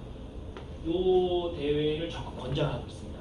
그리고 이제 보통 우리가 이제 3월 달에 들어가게 되면 이 전국학생 과학발명, 이 대회 중에서 가장 큰 대회가 얘라고 볼 수 있습니다. 왜냐하면 얘가 대통령상을 주면서 시도교육청 주관이에요. 그러다 보니까 얘가 어디에 기재가 되냐면 학생부에 기재가 돼요. 그리고 왜 학생부에 또 기재가 되느냐? 자기 학교 대표를 뽑히게 되거든요. 시도교육청이 주관하는 대회에서 학교 대표로 선발돼서 나가면 무조건 학생부에 기재가 되도록 돼 있어요. 근데 또 재밌는 거는 여기 준비한 아이들이 거의 없다라는 겁니다. 잘 모르기 때문에요. 잘 모르기 때문에 고등학생만 되더라도 좀 있네. 근데 고등학교들 애들도 모르는 아이들이 워낙 많아요. 그래서 이 대회가 굉장히 중요한 대회인데 이 대회들 중에서 얘만 유일하게 시도교육청이 주관하는 대회거든요. 이 대회를 모르는 학생들이 워낙 많더라고요. 근데 이 대회 고등학교 학생들도 이 대회에서 나간다고 하면은 보통 아이들이 한 학교에 많아야 최대 1명, 2명만 나갈 수가 있거든요. 근데 물론 이제 애들이 많으면 그 학교 내에서 선발대회를 교내 예선을 거칩니다. 근데 학생들이 잘 모르기 때문에 그냥 넘어가는 학생들이 워낙 많다 보니까 그냥 선발전 거치지 않고 자기 작품 만들어서 나가는 학생들도 꽤 많아요. 대표로 나가서 입상을 못하더라도 학교 대표로 선발됐기 때문에 학생부에 기재가 됩니다. 대표로 기재가 됩니다. 입상으로 기재가 되는 거예요. 교내대회에서 입상으로. 지금 학생부에 가장 중요한 게 교내대회 입상이거든요. 근데 이거를 모르기 때문에 넘어가는 학생들이 워낙 많더라고요. 그래서 저는 이걸 정말로 알려주고 싶어요. 학생들한테. 요대 자기가 작품이 없어도요. 그냥 아이디어 하나 만들어가지고 준비하면 되니까 혹시 소프트웨어 준비하는 학생들도 이거 한번 준비를 해보세요. 소프트웨어 준비하는 이거 지금 소프트웨어도 됩니다. 올해부터 바뀌었어요. 작년까지는 소프트웨어가 안 됐어요. 근데 올해부터는 하드웨어, 작년까지는 하드웨어만 들어갔거든요. 근데 올해부터는 소프트웨어 들어갑니다. 소프트웨어도 됩니다. 그래서 이거 소프트웨어도 되기 때문에 올해부터 준비를 하세요. 내년부터 이거 3월 학교 예선 공지 뜨거든요. 공지 뜨는데 학생들이 그냥 넘어가는 학생들이 워낙 많아요. 딱 발명품 이렇게 하니까 나는 발명품하고 관련 없어. 이게 넘어가는 학생이 많은데 이거 꼭 저는 추천해보고 싶고요. 그래서 이거 학교에서 3월달에 있습니다. 그리고 이제 4월달에 시예선이 있어요. 그다음에 시예선 통과한 학생이 도예선이 있고요. 9월에 전국 본선이 있습니다. 그리고 대전에서 국립과학관에서 전국 본선이 있거든요. 요거 꼭 준비하셔서 한번 참가를 해보시는 게 참 좋을 거라고 생각을 하고요. 그 다음에 이제 요거보다는 조금 작은데 이것도 전국대회이긴 한데 여기가 시도교육청 주관이지만 여기는 이제 그 IP 발명기능협회 주관이에요.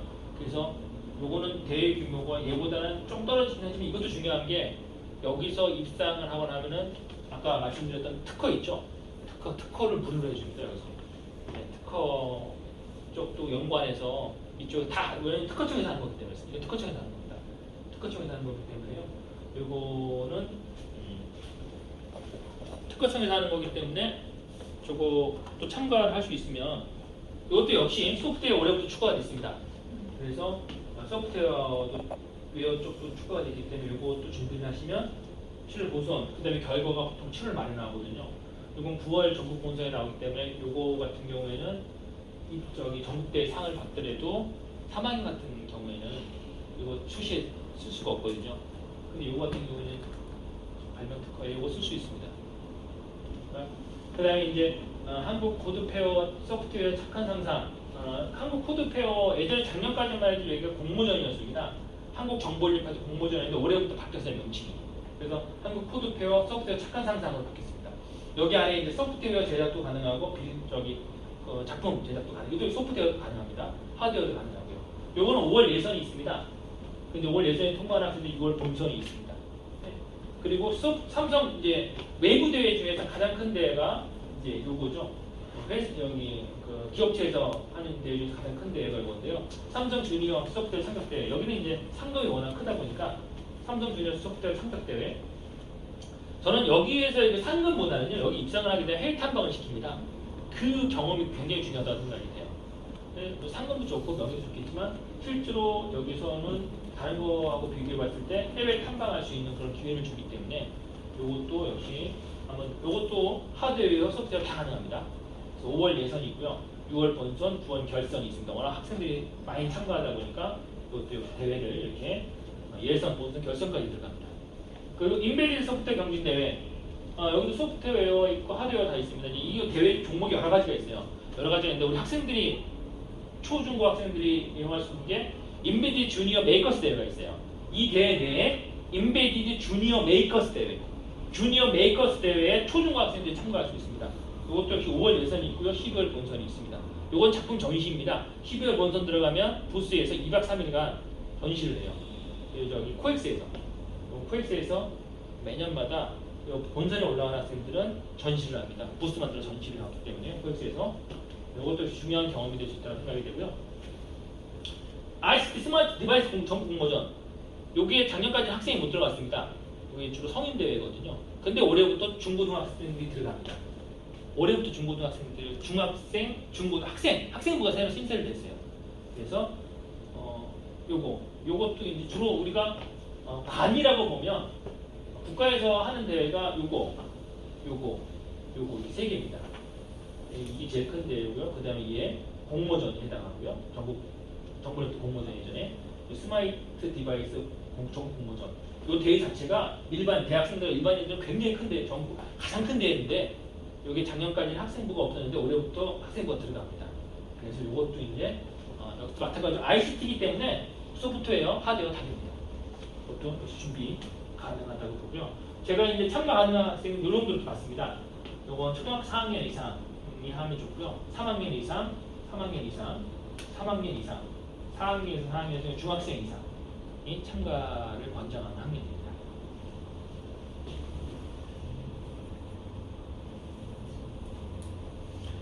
네, 그리고 이제 가장 중요한 게요, 작품 대회에 참가한다고 해서 참가하는 것만 하면 안 되고요. 항상 뭔가의 실적물을 만들어내야 됩니다. 포트폴리오. 그 포트폴리오가 뭐로 구성되어 있느냐? 개발 계획서, 개발 일지, 개발 완료 보고서, 시연 동영상. 이 네 가지입니다. 이 네 가지가 하나의 PPT 또는 하나의 포트폴리오 안에 여기 다 들어가 있어야 됩니다. 작품 하나당 이게 반드시 하나입니다. 이게 있어야지 이게 실적물입니다. 이게 없으면 작품만 있으면 안 돼요. 그게 누가 만든지 모르는 거기 때문에. 이게 자기가 만들어서 자기가 어떤 이런 재능이 있다는 걸 이걸 실제 입증 또는 활동 증빙서로 쓰시려면 이 네 가지가 반드시 그 작품 하나가 들어가 있어야 됩니다. 소프트웨어 작품이든 하드웨어 작품이든 반드시 얘네 들어가 있어야 되고요. 보통 우리 학생들이 아직 어리기 때문에 저는 작품 제작 기간을 보통 이제 1개월로 계획하는데 사실 이거 2, 3개월 좋은 작품일수록 더 시간이 많이 걸리겠죠. 근데 최소 1개월입니다. 그 1개월도 안 하고 개발 계획서, 이 개발 계획서 1개월을 잡은 이유는 개발 일지 때문에 그렇습니다. 개발 일지가 1개월 같은 거거든요. 근데 보통 우리가 한 작품당 일지, 자기가 일지별로 주차별 일주일에 한 2번 정도, 한 달을 잡았으면 일주일에 한 2번 정도 쓰는 게 좋아요. 개발 일지 양식도 있습니다. 그 개발 일지 양식에 의해서 제가 처음에 이제 개발을 어떻게 시작했는지 일기 형태로 쭉 해서 사진도 찍고요. 그 다음에 어떤 내용으로 뭘 했는지, 무슨 내용을 그날 어떤 걸 준비를 했는지 하고 사진, 그런 증빙 자료 같은 걸 남겨야 되니까 일지 보통 한 작품당 6회에서 8회 정도 권장합니다. 그러면 한 달로 보면 일주일에 2번을 써야 된다는 얘기예요. 이거 몰아서 쓰면 안 되고요. 작품 만들 때 그냥 항상 이게 습관이 되어 있어야 됩니다. 습관. 이거는 우리가 입시 준비할 때도 물론 중요하지만 나중에 이제 사회인 돼서 직장인 돼서 이거 할 때도 작품 활동할 때도 이거 반드시 중요합니다. 이거 개발 계획서, 개발 일지, 완료 보고서 다 만들고 나서 완료 보고서를 써야 되는데요. 완료 보고서 보통 우리 PPT로 하거든요. PPT로 이게 포트폴리오입니다. 일반적으로 얘기하는 포트폴리오. 우리가 이제 포트폴리오 요거 하나로만 얘기하시는데요. 대부분 포트폴리오 요거 하나로 보는데 이게 다 개인기 사실 이게 정확한 포트폴리오입니다. 그래서 개발 완료 보고서, 개발 동기, 작품 설명, 추후 발전 가능성에 대해서 보통 PPT로 최소 10페이지 이상. PPT 만들려고 하니까 어떤 학생들은 3, 4페이지 딱 만들고 마는데 이거 안 됩니다. 최소 10페이지 이상 여기 들어가도록 이렇게 해서 PPT로 완료 보고서 작품 하나당 다 만들고 나서 보고서를 딱 만들어야 됩니다. 그건 이제 자기 만든 작품에 대한 시연 동영상도 잘 갖고 있어야 돼요. 나중에 그 URL로 자기가 서버 웹에다 올린 다음에 그 URL을 우리는 보통 웹 서버 유튜브에 많이 올려놓거든요. 그 URL 주소를 보내라고 많이 해요. 그래야지 그 URL 직접 들어가서 확인하니까. 시연 동영상도 반드시 있어야 됩니다. 옛날에는 USB로 저장했는데 지금 이제 웹 서버 확 커지다 보니까 굳이 이제 USB를 저장 안 하고요. 다 서버에다 올려놓습니다. 이렇게 해서 이 시험 동영상 할 때 영상만 찍지 말고요. 그 영상 찍기 전에 자기 앞에 나와가지고 이걸 왜 만들었고, 그 다음에 이게 어떤 건지 한번 설명한 다음에 작품이 돌아가는 걸 한번 보여주는 게 좋습니다. 보통 3분에서 5분 정도 시험 동영상을 만들어서 갖고 있어야 됩니다. 이게 하나의 포트폴리오입니다. 작품만 있으면 안 됩니다. 이렇게 해서 요게 딱 구성이 돼 있어서 요걸 가지고 내라고 합니다. 보통 자기 이제 활동 증빙서라든가 저는 이렇게 갖춰져 이제 활동 증빙서를 쓸 수가 있는 거예요. 요게 반드시 작품 만들 때 요걸 반드시 준비를 해야 됩니다. 친구들만 네. 이제 궁금한 게 네. 혼자 하지 않고 네. 예를 들어 이제 동아리 같은 걸 많이 예. 하라고 권장하잖아요. 네, 맞습니다. 그리고 예를 들어 동아리도 이제 뭐 어떤 동아리 만들 것인가 학기 초에 이제 이렇게 하기도 하고 그러는데 이 활동을 혼자 하지 않고 학교 내에 있는 어떤 동아리나 또는 이제 뭐 여러 학교 이렇게 로보그램에서 만난 친구들끼리 할 수도 있고 네. 그랬을 때에도 그냥 팀으로 보고서를 쓰는지 아니면 내가 혼자 한 것처럼 팀 보고서. 팀을 해도 되나요? 팀을 해도 되는데요. 네. 근데 최소 자기 거는 몇 개 있어야 됩니다. 한두 개는. 팀으로 자기 해도 거. 되지만 자기 거 자기 것도 있는 있어야 게 됩니다. 좋다. 요 작품만. 그러니까 팀으로 해야 되는 작품도 있고요. 네네. 자기 작품도 있어야 되잖아요. 아. 그러니까 대학에서요. 네. 그 학생들 활동 보고서라든가 일장 실적을 쓸 때 어느 대학에서는 그게 자기 작품이니 합동 작품인지를 봅니다. 네. 그래서 합동 작품인 경우는 인정 안 해주는 학교가 많아요. 왜냐면 무인승차하는 애들이 많으니까요. 네, 그래서 자기가 작품이 반드시 한두 개 있어요. 그리고 내라고 할 때는 자기 작품을 내라고 하지 합동으로 내는 작품 내라고 하지 않습니다. 네, 왜냐하면 그런 건 비리가 워낙 많으니까요. 그러니까 자기 작품, 최소한 자기가 한두 개의 자기 작품, 자기가 자신할 수 있는 한두 개의 작품도 있어야 되고요. 그리고 이제 단체로 하는 건 단체로서의 어떤 그런 작품, 활동 이런 거 다 해야 되지만 자기 작품 최소 한두 개 이상 갖고 있어야 됩니다. 그것도 하면서 이것도 준비를 하는 게 좋죠. 근데 그것만 하면서 자기 작품 없으면 안 됩니다. 왜냐하면 자기 작품을 내라는 경우가 자기 혼자서 만든 작품, 그게 자기 혼자 만든 건지 아니면 팀으로 들어간 건지. 그러니까 팀으로 들어간 거를 입상성 실적으로 인정하지 않는 학교도 워낙 많아서 그걸 주의하셔야 됩니다. 그러면요, 이렇게 혹시 대학교 아이들은 벤처를 많이 하는 거를 제가 인터뷰에서 많이 네. 봤는데 예를 들어서 고등학교 동아리에서 벤처를 할 수도 있잖아요. 있습니다. 상관없으니까 네. 나이가. 그러면 그때 벤처 내가 만든 것으로 벤처를 할 수도 있지만 예를 동아리에서 이렇게 운영이 될 수도 있잖아요. 네. 예를 들면 그럴 때 동아리로 하는 것보다는 이제 개인으로 하는 게 좋을까요?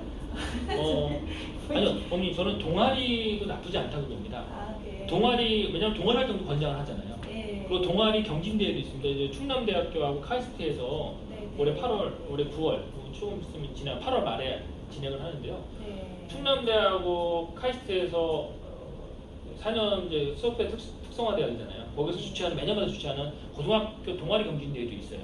그렇죠. 그러니까 그거를 이제 준비해야 동아리에서 어떤 아이들끼리 같이 해서 창업을 하는 것도 좋고 좋은데요. 네. 그때는 반드시 뭐가 들어가야 되느냐, 자기 역할이 무슨 역할을 했는지가 명확하게 기재하는 게 중요합니다. 네. 그 집단 내에서 자기 역할, 자기가 정말 소프트웨어를 잘하는 건지 아니면 어떤 기획을 잘하는 건지 디자인을 잘하는 건지 그럼 그거대로의 그 집단 생활이 중요하니까요. 분명히 동아리 활동 중요합니다. 근데 동아리 활동만 있어서도 안 되고요. 저는 양쪽을 다 말씀드리고 싶습니다.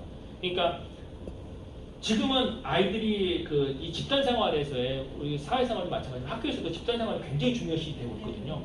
그러니까 서로 예전에는 잘난 사람 중심으로 사람을 뽑았다고 하지만 지금은 잘난 사람보다는 협업을 잘할 수 있는 사람을 중요시해요.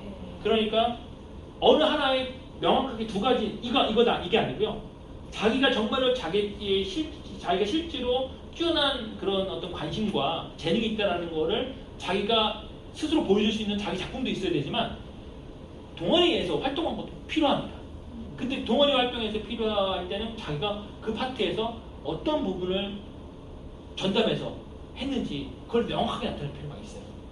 그러니까 동아리에서 그냥 같이 했다가 다 되는 게 아니고요. 그 동아리 내에서 자기가 맡은 파트가 뭔지 그걸 명확하게 기재를 하면서 거기들을 같이 해서 하는 것 중요하기 때문에 자기 것, 동아리 어느 하나만 하고 있으면 안 되고요. 자기 거와 동아리가 같이 가는 게 제일 중요하다. 그럼 만약에 이 친구 이제 하게 되면 엔지니어 역할을 하는 게 좋겠네요. 그렇죠. 굳이 말하자면. 엔지니어요. 아, 아니, 그건 상관. 그러니까 이제 뭐 이렇게 기획보다는 예. 만약에 이제 이런 소프트웨어 쪽이나 협업할 때는 저는 그런 건 아니에요? 그건 아닙니다. 엔지니어다 뭐다 이건 사실 필요가 크게 중요하지 않은 것 같고요.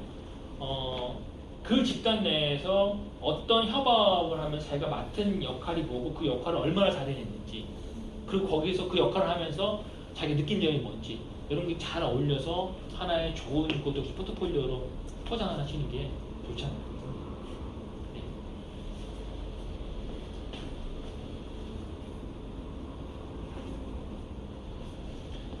네, 제가 우리 학생들이 이제 실제로 이런 작품 활동들을 통해서 입시하고 이제 실제로 어떻게 연결을 시킬 수 있는지를 한번 정리를 해봤습니다.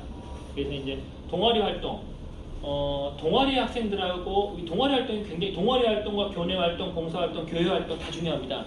근데 이제 동아리 활동은 이제 우리가 학생의 그 대외적인 어떤 그런 관계 이런 것도 굉장히 중요시하기 때문에요. 동아리 활동 반드시 해야 됩니다. 그리고 그 동아리 활동해서 그 동아리 활동을 통해서 어떤 실적물과 어떤 결과물을 만들어냈는지도 중요합니다. 동아리 활동만 하는 게 중요한 게 아니고요. 동아리 활동을 통해서 인정을 받는 게 중요합니다. 근데 그것도 가장 중요한 게 무조건 학교에서 인정받는 겁니다. 지금 무조건 수시에는 가장 중요한 게 학교에서 동아리 활동을 통해서 어떤 인정을 받고 학교 담임는 선생님이라든가 학교 자기의 어떤 평가를 낼 수 있는 학교 최소한 학교장 추천서라든가 교사 추천서를 받으려면 역시 정말로 학교 내에서 어떤 활동을 했는지를 선생님들한테 자기 추천서를 쓸 수는 자기 평가를 낼 수 있는 선생님한테 평가를 받는 게 정말 중요하거든요. 그러려면 학교 내에서도 동아리 활동 굉장히 중요합니다. 이 동아리 활동을 통해서 아이들하고 물론 봉사활동도 하면 좋겠죠. 그리고 또는 아이들하고 이제 이런 대회, 경진대회뿐만 아니라 여러 가지 아까 앞서 제가 말씀드렸던 여러 가지 대회들도 많이 있습니다. 그런 대회에 자기가 참가하는 것도 중요하지만 동아리 애들하고도 참가하는 것도 중요합니다. 그렇게 해서 이런 경진대회 같은 거 참가하면서 작품활동 또는 학교 교내 경진대회 분명히 있습니다. 학교 교내대회, 교내대회 동아리들끼리 참가한다든가 아니면 학교의 어떤 그런 페스티벌이라든가 축제 때 동아리 애들하고 어떤 활동을 하는 것도 굉장히 중요합니다. 또 많은 아이들 앞에서 평가받는 것도 중요하니까요. 이렇게 동아리 애들하고 그런 활동을 통해서 자기가 굉장히 대인 관계성이라는 게 이렇게 좋다는 걸 어필하는 게 정말로 필요하고요. 교내 활동, 교내 경진대회는 반드시 참가해야 됩니다. 그리고 정보 선생님이나 과학 선생님과 관계 유지 필요합니다. 이거 진짜 필요합니다. 이 선생님이 정보 선생님, 과학 선생님, 특히 담임 선생님 되도록이면 학교 다니면서 관계 잘 유지해야 되고요. 그러니까 학교에서 선생님이 평가서를 아이가 아무리 뛰어나도 선생님 평가서 잘못 써주면 정말 힘듭니다. 대학 진학하는 거 정말 힘들더라고요. 그러니까 지금은 수시 이것저것 다 싫으면 정시 보면 됩니다.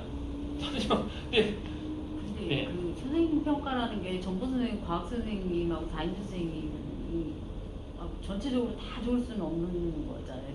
평가. 네, 5학년 그래서 꼭 될 수 있으니까 네, 그 선생님들 이런 선생님들하고 좀 관계를 좋게 가지라는 얘기고요. 그리고 자기를 평가를 내릴 수 있는 선생님들마다 써주시는 게 네. 선생님들에 따라서 되게 차이가 많이 나더라고요. 가끔 어떤 선생님이 되게 잘 써주시는데 어떤 선생님들은 워낙 또 짧게 쓴다든지 그 요즘에 또 이렇게 길게 뭐 정해져 있나요? 네, 정해져 있어요. 글자 수 정해져 있어요. 네. 그것도 워낙 많이 많아서요. 네. 정해져 있습니다. 그러니까 무슨 활동했음 딱 그 정도지 그걸 뭐 이렇게 자세하게 기록을. 그게 좀 더 자세하게 할 수 있는.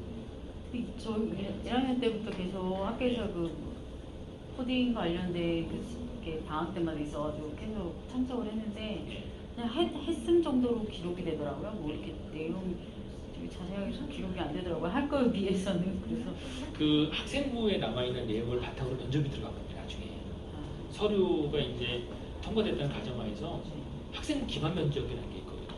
그러니까 학생부에 있는 내용을 또 가지고 자기소개서 학생부 가지고 면접을 봐요. 재수문 평가를 하지 않는 학교에서는 재수문 평가하는 학교도 있거든요. 근데 재수문 평가하는 학교가 많지가 않아요. 그러면 어떤 걸 물어보면 학생부하고 자기소개서 가지고 물어보거든요. 그러니까 학생부 기재된 내용을 가지고 물어보기 때문에 학생부에 정확하게 좀 더 자세하게 기재를 한 게 이제 면접관들이 봐서 자세하지 못하고 물어보겠죠. 자세하게 좀 짧은 것들은 자세히 또 물어봐요. 근데 그걸 또 대표를 잘해야 됩니다.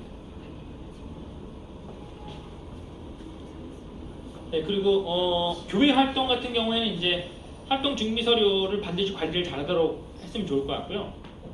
자소서에 기재될 수 있는 스토리가 좀 많아야 됩니다. 스토리가 정말 면접 때는 학생부와 자기소개서를 가지고 학생의 그 면접을 진행하기 때문에 자기소개서에 스토리가 없으면 질문할 게 없게 되거든요. 그러니까 이상한 질문만 하게 되기 때문에 인성 질문만 하게 별게 물어볼 게 없으면 딱 4개의 항목 중에 물어볼 게 없으면 다른 것만 많이 물어봐요. 그러면 그 학생에 대한 정확한 평가를 내릴 수가 없기 때문에 자기소개서에 좀 스토리가, 학생부에도 스토리, 학생부 선생님이 적어주실 때 2줄 있는 친구보다 4-5줄 있는 친구가 더 좋을 거고요. 자기소개서에도 마찬가지로 질문을 이렇게 선택해서 질문할 수 있는 여러 가지 것들이 많이 있는 학생도 좋을 겁니다. 그래서 꼭 자기소개 작성할 때에는 그 지침평가가 있습니다. 뭐 하지 말라는 거, 그거 지키면서 최대한 스토리 많이 만들어서 쓰는 게 정말 중요합니다. 그래서 그걸 하려면 자기소개서 들어갈 수 있는 스토리 활동을 고등학교 다니면서 많이 해야 됩니다. 공부만 할 거면 정시 보면 됩니다. 근데 정시가 지금 자꾸 줄어드니까요. 이놈이 자꾸 줄어드니까 수시가 지금 자꾸 늘어나는 추세다 보니까 이런 준비를 하지 않으면 안 됩니다. 공부만 해서는 합격을 할 수 있는, 왜 우리 정시는 또 수시 6개 학교를 보는데 정시는 한 번 잘못 보면 그냥 재수해야 되잖아요. 그러니까 나름대로 수시는 관리만 잘하고 준비만 잘하면 수시에서 얼마든지 좋은 학교 갈 수 있는 확률이 굉장히 높다고 생각합니다. 고등학교 1, 2학년 때 최소한 2개 이상의 작품 제작은 반드시 해야 됩니다. 자기 작품. 최소 2학년 때까지.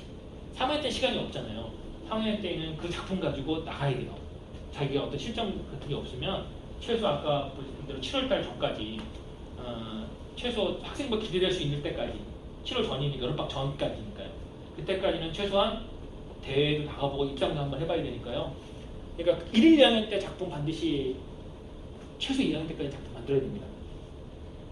메이커스페이스나 KICT 디바이스 랩과 같은 공공기관을 활용해서 자기의 흔적을 좀 많이 남겨놓으시는 게 좋을 겁니다. 학생들이 남겨놓을 수 있도록. 그러니까 굉장히 우리가 살펴보면 굉장히 돈 안 들이고 할 수 있는 곳이 굉장히 많거든요. 오늘 학원은 돈 들어가지만 이런 공공기관 같은데 지금 메이커스페이스 아까 말씀드렸던 메이커스페이스가 굉장히 많아졌기 때문에 메이커스페이스는 자기가 기본적으로 모델링 하려면 학원 다녀야 되겠네요. 네. 3D 모델링 하려면 학원 다녀야 되네. 맞습니다. 어쨌든 그 한 번만 배워두면 이렇게 자기가 응용할 수 있는 이렇게 국가에서 권장하기 위해서 굉장히 많은 활용할 수 있는 장소를 많이 만들어놨거든요. 그런 장소들을 이용해서 학생들 중학교, 고등학교 때부터 고등학교 때 시키지 마시고요. 중학교 때부터 시키세요. 중학교 때부터. 그래야지 고등학교 때 그게 정보가 어느 정도 갖춰져야지 고등학교 때 이제 잘 이용하죠. 이 고등학교 때 하면 늦어요. 그러니까 중학교 때부터 그런 정보 같은 거 잘 활용하셔가지고 중학교 때 좀 시간 많을 때 좀 적극적으로 활용하셔서 고등학교 때 본 거 좀 작품 같은 거, 그다음에 자기가 작품만 또 중요한 게 아니고요. 자기가 뭘 할지, 그리고 자기가 그 뭐를 하기 위해서 어떤 과를 진학을 해야 될지를 명확하게만 연결시켜 두면 준비도 지금 학생들은 똑똑하니까 잘 할 겁니다. 자기가 알아서 잘 할 테니까요. 정확하게 자기가 미래에 뭘 할지, 그리고 그 직업 선택하기 위해서 어떤 과를 가야 될지, 그 2가지만 명확하게 해주면 중학교, 고등학교 때 준비 충분히 할 수 있습니다. 그게 안 잡혀있기 때문에 아이들이 뭘 할지 모르고 방황하는 겁니다. 저는 그렇게 생각하거든요. 네. 이렇게 해서 이제 2부 관련된 메이커스 대회 관련된 부분에 대한 설명에도 모두 마치고요. 마지막으로 질문을 받고 오늘 마치도록 하겠습니다. 혹시 궁금하신 점 있으시면. 겨울방학 캠프 저는 이사 온 지 얼마 안 돼서 네. 겨울방학 프로그램 잘 모르거든요. 네. 근데 겨울방학 캠프 때 지민이 이번에 처음 했는데 네. 아주 꿈이 없는 친구들한테 네. 저기 이렇게 겨울방학 캠프는 어떤 것들이 있는지 그것이 이제 다 연관되는 거라고 네. 생각해서 예, 맞습니다. 잠깐 소개해 주시면 좋을 것 같아요. 겨울방학 캠프는 올해 여름방학 캠프 같은 경우는 사실 저희가 판단 미스가 좀 있었어요. 좀 제가 좀 강력하게 밀어붙인 게 없지 않아 있었는데 이제 여러 다른 분들은 조금 이렇게 좀 조절하자고 하셨는데 제가 좀 밀어붙인 게 없지 않아 있었는데요. 3주라는 기간 동안이 너무 길었고요. 그다음에 또 휴가 기간이 끼다 보니까 그다음에 또 초등학교 학생들 같은 경우는 방학 안 하고 전 시작을 했거든요. 지금 오늘도 원래 참석하기로 하시는 학부모님들이 많이 참석 못하셨는데 고등학교도 개학을 했어요. 월요일날 개학, 어제 그저께 개학 학교도 꽤 많더라고요. 네, 그래서 그러다 보니까 학생들도 같이 오고 싶은 학생들이 많이 못 왔고요. 학부모님들이 많이 못 오셨고 그런 것 같은데 올해는 여름 방학이 너무 짧았고요. 그리고 이제 그거에 비해서 저희가 어쨌든 좀 그거에 좀 체계적으로 좀 이렇게 했어야 되는데 바꾸지 않고 저는 이제 해서 올해 여름 방학 때 이렇게 많은 인원이 참가하지 못했는데 겨울 방학 때는 조금 지금보다는 조금 프로그램을 다양화했을 생각입니다. 프로그램 수를 다양화한다는 게 아니고요. 참가할 수 있는 학생들이 좀 선택의 폭을 넓게 할 수 있도록 단기 프로그램과 장기 프로그램. 그래서 조금 깊이 있게 배우고 싶은 학생들은 장기 프로그램 들어가고요. 이벤트성으로 조금 뭔가 좀 경험해보고 싶은 학생들은 단기 프로그램. 이렇게 해서 저희가 지금 기획하고 있는 프로그램도 이번에 나왔던 프로그램들은 저희 원래 6개가 나왔었는데 4개만 진행을 했거든요. 네. 그리고 이제 겨울방학 때는 아마 지금보다는 좀 더 프로그램이 좀 더 다양해질 겁니다. 왜냐하면 기간이 길어서요. 겨울방학 때 1월달, 2월달 2달이거든요. 여름방학은 3주시간, 겨울방학 2달이다 보니까 겨울방학 때 프로그램이 지금보다는 좀 다양하게 될 거고요. 여기는 메이커스 스페이스이기 때문에 소프트웨어보다는 하드웨어 쪽이다 포커스를 맞출 예정입니다. 그리고 저희가 1월 말에 저희 대회가 있거든요. 대회가 있다 보니까 저 대회에 참가하고 싶은 학생들은 아마 12월 여기 참 학생도 되겠구나. 네, 그 대회에 참가하는 거는 캠프하고는 관련 없이 저희가 진행할 거고요. 그래서 프로그램을 조금 더 개수를 좀 더 늘리고 그리고 시간대도 좀 다양화해서 단기를 원하는 학생은 단기로 들어가고 장기를 원하는 학생은 장기로 해서 저희가 1월 애들이 지금 방학하는 게 대부분 1월 초거든요. 그래서 1월 둘째 주부터 지금 계획을 하고 있습니다. 2월 말까지 계획을 하고 있고요. 그때는 지금은 3시간씩 했는데요. 그때도 프로그램을 다양화해서 최대 하루 6시간을 진행하는 점심시간 주고 하루 6시간 하는 거죠. 왜냐하면 왔다 갔다 하는 게 너무 힘들어요. 겨울에도 추우니까 힘들잖아요. 그래서 하루 6시간 단기 지금은 3주 이렇게 나갔는데요. 지금은 그때는 일주를 하되 조금 팍 해서요. 하루 6시간씩 해서 한 5일 정도에서 30시간 정도 이렇게 하는 반도 있고요. 시간을 좀 쉬운 것들은 좀 시간을 좀 줄이고 조금 깊이 있는 것들은 시간을 늘리고 이렇게 해서 하루 6시간 최소 하루 6시간 정도. 네, 지금은 3시간으로 했는데요. 겨울방학 6시간을 잡고 있어요. 점심 무조건 먹고 진행하는 걸로 해서 2번 올 걸, 1번 올 걸로 이렇게 해야 되죠. 그렇게 얘기를 하고 있습니다. 프로그램에 대한 일정이나 이런 것들은 저희가 10월 초에 아마 10월 초에 다시 한번 공지가 될 예정입니다. 네. 그 교과를 생기고 보고 싶을 때요. 수학이나 그 컴퓨터 쪽이 수학하고 영어 비중이 높은 게 맞나요? 수학하고 영어요. 영어에 네.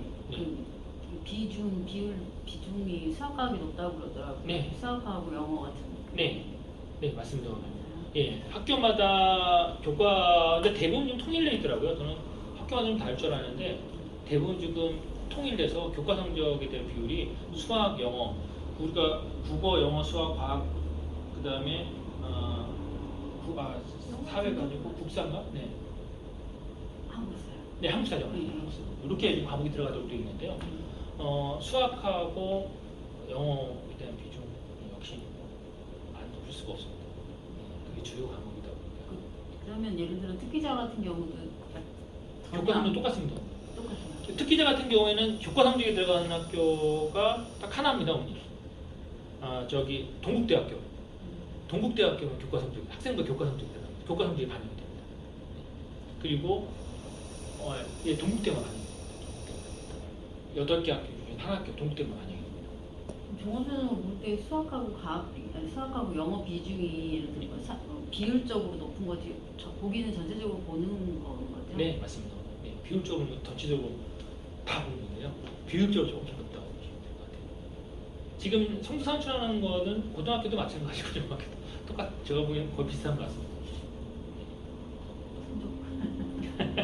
유지하며 네. 그것까지 잘 다 해야 돼. 아이들이 힘들긴 해요. 네, 맞습니다.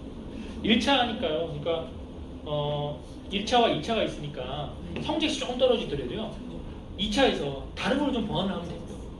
근데 1차 서류전형 통과를 하려면 예를 들어 점수대가 예를 들어 너무 또 차이가 나면 안 되잖아요. 특기자 전형은 상관은 없겠지. 네, 맞습니다. 네. 게임 이분은 게임 산업이 많이 하니까 대학 그 학과에도 게임 관련된 학과가 많이 개설돼 네. 있더라고요. 그리고 소프트웨어학과 따로 있고 네. 컴퓨터공학과 따로 네. 있고 이렇게 세 부분이 갔을 때 네. 그 어느 정도 차이나 뭐 이런 걸 좀 설명해 주시면 게임은요 특화된 겁니다. 그러니까 가장 일반적인 우리 큰 밴드그램에서 가장 큰 걸로 본다고 하면 컴퓨터 공학이 가장 큰 거고요. 거기서 압축되어 들어가면 소프트웨어 공학입니다. 거기 더 하나 압축되어 들어가면 게임 공학입니다. 더 세분화된 게 네, 맞습니다. 한 분야에 특화되는 네, 이 게임은 정말 게임에만 특화되어 있는 겁니다. 소프트웨어는 확장성이 굉장히 크거든요. 여러 가지 할 수가 있어요. 그러니까 여러 가지가 프로그래밍 언어도 여러 가지를 배워요. 근데 게임은 딱 게임과 관련된 프로그래밍만 배우게 되고요. C# 위주로 해서 그것만 딱 공부하게 됩니다. 그럼 컴퓨터공학은 하드웨어적인 거 소프트웨어적인 거 같이 할 수 있어요? 아니요. 컴퓨터 공학은 학교마다 좀 다른데 제가 이제 일반적으로 특기자격 관련된 학교를 말씀드리면 컴퓨터 공학은 이제 우리가 사실 대기업이요. 대기업에서 삼성이나 LG에서 가장 많은 지금 인원을 뽑는 게 어디냐? 컴퓨터 공학 관련된 학생들을 가장 많이 뽑아요. 그리고 그 컴퓨터 공학에서 성균관대학교도 삼성하고 연결되어 있으니까 소프트웨어 공학이라고 하는데 사실 저는 소프트웨어라기보다는 거기는 컴공으로 분류를 할 수가 있어요. 왜냐면은 거기서 좀 주로 학생들이 배우는 게 컴퓨터 공학 들어가면 주로 배우는 게 C하고요, C++하고 그다음에 자료 구조, 알고리즘 요 과목만 집중적으로 배우고 자바 조금 배웁니다. 이제 그 말은 무슨 말이냐면 원리적인 부분만 한다는 얘기예요. 원론적인 부분. 그러니까 알고리즘 관련된 부분, 그러니까 우리가 어떤 작품을 만들 때 작품 계획하고 어떤 스케줄 짜는 거, 가장 큰 뼈대, 테두리를 중요시하는 게 컴퓨터 공학입니다. 그러니까 컴퓨터 공학은 굉장히 원리적인 부분을 굉장히 많이 공부를 해요. 집중적으로 공부를 하게 돼요. 그래서 알고리즘이나 이런 어떤 계획을 세우거나 뭔가를 추론하고 어떤 아이디어를 내는 것보다는 그 아이디어를 검증하는 거를 원하신다고 하면 컴퓨터 공학을 하는 게 좋아요. 근데 아이디어를 내는 거면 소프트 공학입니다. 아이디어. 그러니까 자기가 어떤 아이디어, 뭔가 기발한 아이디어가 있다. 기발한 아이디어를 살리고 싶다. 항상 뭔가를 아이디어를 계속 생각해보고 싶다. 그러면 소프트웨어 공학을 가시는 게 좋고요. 그리고 거기에 정말 나는 게임과 관련된 부분을 정말 공부하고 싶다. 게임 제작을 좀 많이 하고 싶다. 그럼 게임 공학을 가는 게 좋습니다. 그러니까 컴퓨터 공학을 들어가면은 공부를 하는 것 자체가 굉장히 원론적인 공부를 하기 때문에 머리가 아픈 공부를 많이 해요. 자료 구조 알고리즘 공부. 근데 소프트웨어 공학은 그거보다는 공부가 좀 더 쉬워요. 게임 공학은 더 재밌고요. 재미 위주로 간다고 하면 게임 공학 공부하기 좋고요. 왜냐하면 딱 눈에 보이는 것들만 하니까요. 우리 원희가 공부를 해봐서 알겠지만 컴퓨터 공학 부분에서 그 게임 공학은 정말 눈에 띄는 것만, 비주얼적으로 보이는 것만 하는 거거든요.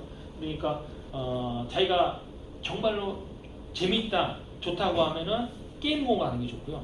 그리고 이제 그 게임보다는 이런 소프트웨어 정보 보안이라든가 나중에 정보 보안 쪽을 생각하신다든가 아니면 무슨 자바 전문가, 웹 제작하는 걸 좋아한다든가 좀 확장성을 넓게 시키시면 소프트웨어 가시는 게 좋고요. 아니면 이제 나중에 AI라든가 인공지능 이런 쪽으로 공부를 해보고 싶다. 미래에서 발전적인 거, 미래의 개척적인 부분 이런 거 하고 싶다면 컴퓨터 공학을 하시는 게 좋습니다. 자기가 뭔가 미지에 뭔가를 도전해보고 싶다면 컴퓨터 공학, 안정적인 걸 하고 싶다고 하면은 게임 공학. 예. 왜냐하면 이 만들어진 학문이니까요. 만들어진 학문은 잘 다듬는 거니까. 게임 공학 정말로 만들어진 거를 특화해서 그거를 그쪽으로 집중적으로 좀 더 깊이 있게 들어가는 거거든요. 좀 더 재밌게 하는 거, 좀 더 활용적으로 하는 거. 그러니까 재미도를 따진다면은 게임 공학.